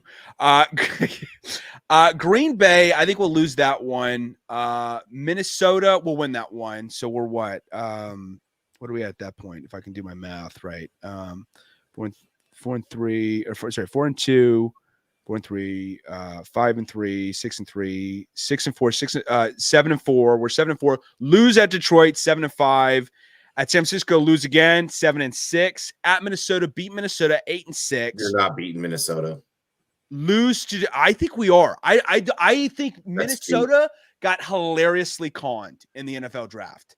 Hilariously conned. They absolutely reached for 2 guys that they did not need to be reached for. I mean, I thought it was absolutely textbook reach. Okay. You know. I heard you say that. Go ahead. Keep going. Yeah, I know you did. I'll fucking put my name behind that shit. You think they reached on Turner? 1000%. He is not a Will Anderson Jr. I don't see. Okay. It's okay. It's okay. Keep going. I'm not saying he's got a high ceiling, but does he reach that ceiling? Too many question marks. Okay. I'm sorry. So what are we at? 8-6 versus Detroit. 8-7 at Seattle. Will be 9-7. 9-7. Wow. And then at Green Bay, son of a bitch. So Jordan I'm fluctuating between Jordan Love. I know he's awesome. I know, and it fucking kills me, man. It's like why the Packers are gonna sweep you guys. The Packers are gonna sweep you guys. I'm gonna go 9-8. Yeah, fuck. I was booing between 10-7 and 9-8, and I feel like that's still too optimistic because we're gonna find a way to shit the bed. You know, our ownership, and our head coaching staff. We're going to find a way to shit the bed. I feel like I always end up overreaching. I'm always way too generous with our record. And I'm not even trying to be that optimistic about it. I'm really trying not. I'm trying to give them some credit. Bills beat you. You know? Bills beat you. Bengals beat you. Chiefs beat you. We're not playing the Bills. What are you talking about? Wait, fuck. I scrolled up way too high. I started reading your fucking preseason. Yeah. I'm sorry. All right. You beat Tennessee. Yeah. Houston will beat you. Colts will beat you. Rams will beat you. Mm-hmm. All right. So let's see here. So you'll beat Tennessee. You'll beat Carolina. Mm-hmm. You'll beat the Jags. You go on by. Mm-hmm. You lose to the Commanders. I think Arizona beats you. What? Oh, come on. I think I told you I want Arizona. Arizona's my anarchy pick. Oh God. And Arizona is my early traitor over here. Anarchy pick. Absolutely. You beat the Patriots. You beat the Patriots. I already said the Packers are going to sweep you. The thing is, I don't know. I just here's the thing. I actually think, like, on paper, believe it or not, we should be very, very, very competitive with the Packers this year. But our coach is an absolute fucking dingus. Like, he's an absolute. Yeah. I don't know how he he conned his way into getting this job. It's amazing. I think Packers sweep you. Okay, so let's see. I only got you at 4 wins so far. Week 12, Minnesota that's Thanksgiving, isn't it? Yes. No, it's not. Sunday. The following Detroit's Thanksgiving. Yeah, Bears Lions are Thanksgiving Day. Yeah, that's right. That'll be fun. Wait. Might ask. Yeah, Bears Lions is Thanksgiving Day. Yeah. All right. So Minnesota, I feel like you split with Minnesota. What do we like? We really think JJ McCarthy's going to be coming out fucking lighting the shit up, you know? I think he's gonna gape you guys. Oh, come like, on. for real. Like for real. I'm so disappointed. Minnesota's gonna beat you the first time. No, you'll beat Minnesota the first time. The first time. So I got you 5 wins. I did like their offseason, but like, you know, especially with free agency, with how they, you know, Aaron Jones and, you know, I think Bernard. You're gonna lose to Detroit. Yeah, I think we're gonna get swept by Detroit this year. Yeah, I think you get swept by Detroit. I think you get swept by the Packers and the Lions, honestly. It's possible. You're gonna lose to the Niners. You're gonna lose to the Vikings. You're gonna lose to Detroit. Week 17, you're gonna lose to Seattle. Come on. We're really shitting the bed this bad at the end of the season? Yep, and the Packers are going to sweep you week 18 with their fucking second string lineup. Oh, fuck you, you asshole. This is unforgivable, man. This is damn, what? Man. I thought we were homies. You are, but I have a job to do. You know what, Robbie? I'll remember this shit. Okay. I'll fucking remember this shit. I'm holding on to these receipts for my goddamn life. You know, with my goddamn life depending on it. Robbie's the biggest hater. You damn right, Leafs defense. The biggest hater. I hate the way that you walk. I hate the way you talk. I hate the way that you dress. I hate the way that you My next diss track is gonna be towards Robbie. That's what's gonna happen after this, you know? Robbie's a walking self-diss track.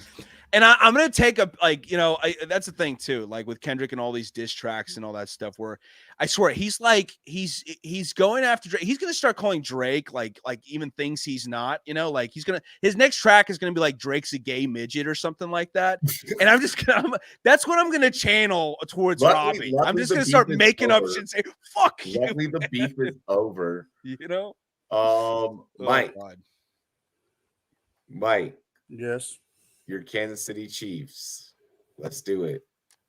Am I going favorite game by game, or can I just give you my total?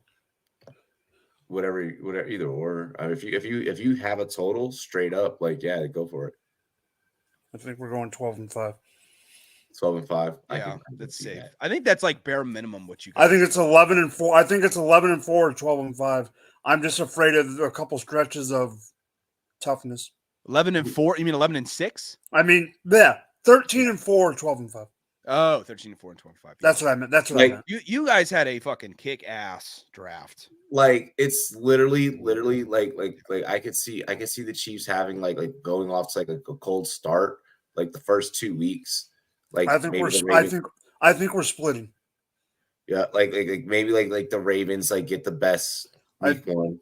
I think that's what if I had to put money on it right now, we lose that game and then we get pissed off and come back at home again in week 2 and beat the Bengals. Yep. You beat the Bengals. I think you beat Atlanta. I think you beat the Chargers week 4. You beat the Saints. You go on bye week 6. It's the 49ers. I think they come back. I think they clap those cheeks for revenge. We lose that one. You beat the Raiders. You beat the Bucks. You beat the Broncos. We lose to the Bills. Yeah, I feel like the Bills get their really? rocks off. In Buffalo. Yeah, in but Buffalo. They lost so much this offseason.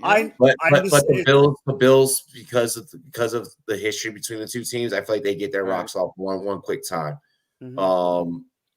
Carolina, you beat. Yep. In week 12. I think we beat the Raiders. I think you beat the Raiders week 13. I think we lose to the Chargers. I could see Chargers that. Are dangerous this year. Yeah, I think that Harbaugh figures you out. I think you got to wait for them to get rolling.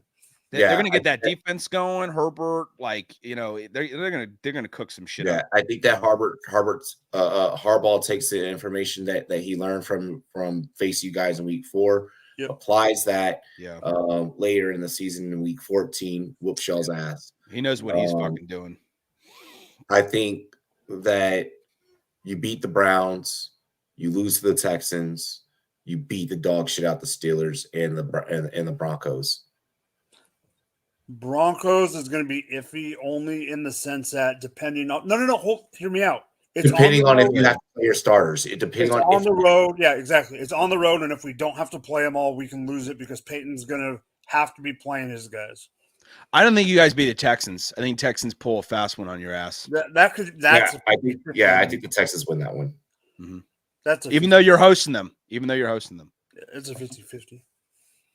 Yo, homie got the Riz like that. Zamit's reportedly dating Sports Illustrated model Zandra Pohl. Yeah, that's Riz. That's some serious Riz. I want to see the rugby. I want to see the rugby guy get some snaps, but he's buried deep on the depth chart. I still have him on. He's going to return. He's going to be our return. Watch. I have him on dynasty rosters for. I just picked him up. In one. But yeah, I did. I think I did as well too. Look, the Bills also they drafted a freakish athlete from that played rugby. Travis Clayton, who's a right tackle, 6'7" and runs a 4.8 40 at 310 pounds. It's insane. It's like Jordan Mailata when Jordan came. Yeah, seriously, exactly. I'm excited. Let's see here. So for myself, predicting mine, week 1 on the road, we take on Tampa. I think we beat Tampa.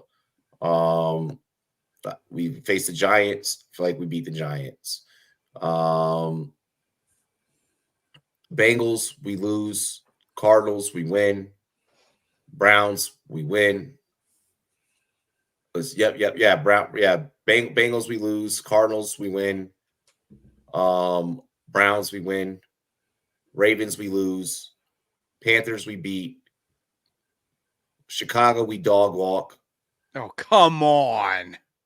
We sweep the Giants. So week 9, that'll be our 6th win. I have no faith in the fucking Pittsburgh Steelers, I'm gonna be honest. What? Not offensively. So let's see. Is it the quarterbacks or is it the OC? It's a combination of both. I don't think that they can put up enough points against a lot of teams right now. I mean that ground game was cooking towards the end last year, though. With Warren and Harris, and Harris is losing weight right now, supposedly. Let me ask you this, David? Do you trust Arthur Smith not to fuck it up? I think he's believe it or not, yes, I do. Especially more so than fucking what's Canada. his name, guys? Yeah, Matt Canada's dope ass. I think because Arthur Smith, I think, is better relegated to an offensive coordinator position. And remember now, this is a guy who resurrected Ryan Tannehill's career. Could he do the same for kind of like? And I don't even necessarily think that Russell Wilson. I thought he played well last year. Okay, I thought he played well enough. But could he change the prognostication that a lot of people have with Russell Wilson and turn him back into what he at least some semblance of what he once was? I'm out on it. Yeah, no. So okay. So at the Giants, we that's 6 wins. 7 is against the Steelers. Eagles, they're gonna beat us the first time around. They're gonna beat us the first time around. It's a Thursday night. You're split with the Eagles. It's a primetime game. I haven't gotten that far yet. But I got it. Okay. Eagles beat us first time around on Thursday night. Jane Daniels, rookie, primetime. She's gonna fucking just be too much for him. We face the Cowboys in week 12. This is the one I want to hear. Where's it at? We're gonna beat the fucking brakes off of Dallas. We're gonna beat the Brian Robinson 2 touchdowns. Yeah, that's possible. I mean, you could still lose with Brian Robinson getting 2 touchdowns. No, we're gonna beat Dallas. He's not gonna be many men on every damn game. You guys have such a shithole offensive line, though. We retooled it. Did you? You didn't draft anyone really that. I don't know. Who'd you retool? Giannis, Cosby's still on the line, and Cosby sucks. No, he wasn't. No, he's not. He's a top-rated fucking lineman. What? PFF. I don't know. He didn't allow a single fucking sack. The only lineman that didn't allow a single fucking sack. What are you talking about? What are you talking? bro. It's that's stats. That's men lie, women lie. Numbers don't fucking lie. That's his PFF fucking grade. For one thing, he did allow a sack last year. It was really since I think week 13 that he didn't allow a sack. But I'm not that he's so inconsistent. In 2022, he was absolute ass. You know, you're crazy. I don't think he's going to be. Bugging. You're bugging. He's been a top offensive lineman. I'm not big on Sam Cosmi. Back-to-back seasons, bro. Back-to-back seasons. No, he was not that good in 2022. I'll tell you that much. I'm dead serious. Bro. Yep, Wiley's still there. We got Allegretti, and then I can't remember the lineman that we drafted. I can't remember fucking dude's name. But we got like a pretty decent lineman in the draft. Like, yeah, like come on. I don't see. Yeah, right. Biotis is there. We stole Biotis from Dallas. Like, come on now. Biotis sucked with the Cowboys. He was awful with the Cowboys. That's why they sent his ass back him. He was one of their better guys. No, I'm telling you, man, that's not true. And Adam Peters, I trust. Right now, our lads has your line as Cornelius Lucas, Nick Allegretti, Tyler Badzis, Sam Cosmi, and Wiley. Yeah, I'm fine with that. I'm good with that. Good luck. Okay. So wait. We beat Dallas. That gives us 8. Tennessee. I think a lot of teams are gonna beat Tennessee. I do too. I'm sorry, Titans fans. Tyler Boyd isn't enough. Week 14, we go on by. Thank God. Let's see. So right now I have us at 9. Yeah, I think so. We beat New Orleans. Philly beats us again. Okay. Proud of you.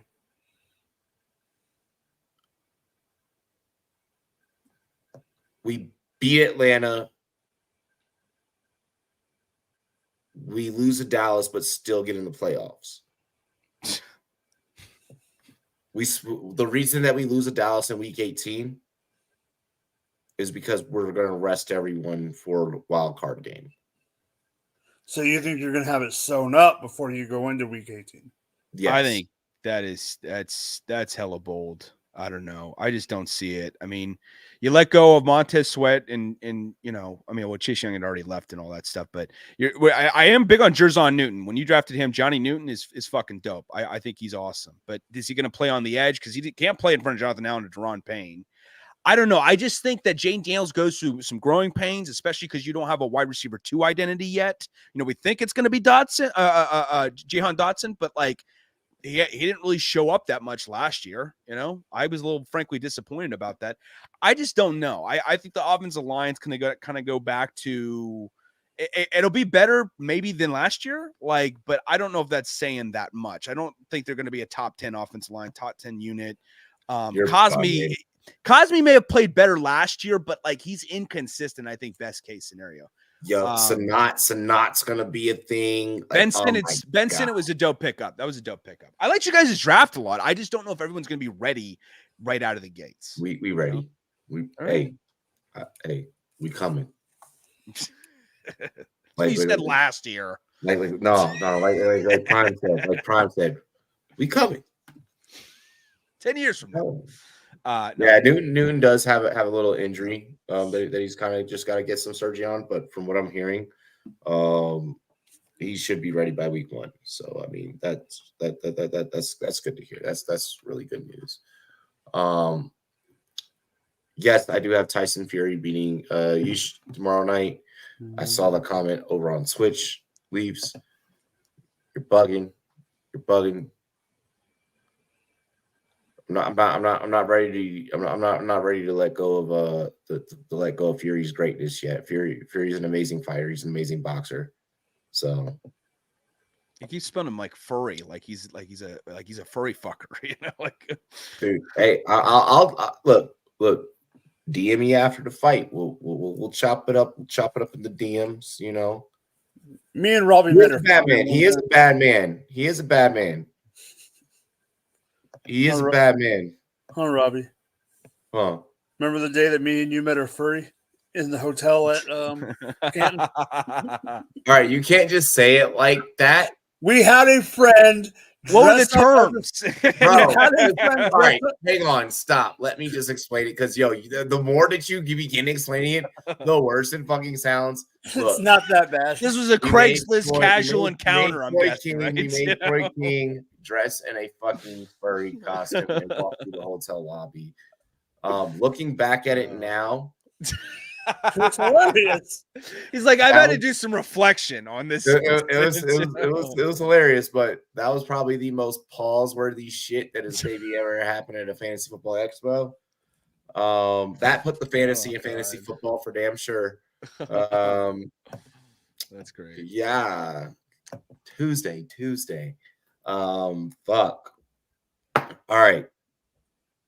That has been Rumboyz After Dark. We are going to catch you guys live again next week, next Friday. I am probably going to be dropping some mid-week content, so be on the lookout for that. Probably going to start going over some of my best ball lineups, taking a look at drafts, comparing. I'll have a best ball done this weekend, so we'll be able to compare that best ball to the previous 3 best balls that were pre-schedule release. And yeah, it's going to be an exciting week. Be also on the lookout for new announcements, new show announcements, new content announcements, things of that nature. Because your boy got a marketing budget now, so we can do things. So there's probably going to be maybe shows that you may have missed coming back into the fold, new shows, different things of that nature. So be on the lookout. Announcements are going to be coming soon. There's a lot that I'm working on that I can't spoil right now. A lot that I'm working on that's just Rumboyz specific, that I can't spoil right now. So it's gonna be dope. Z2, what's good? He's like, late, much love, boys. What's up, brother? What's good, Z2? Hey, Hold on. it's your boy Rumboyz Robbie. It's your boy Rumboyz Robbie. That's Drop the Mic FF. That's David. Yo, cheers to me. Cheers to you. All the Rumboyz and girls, what it do? Dilly. Dilly. Let that new outro play.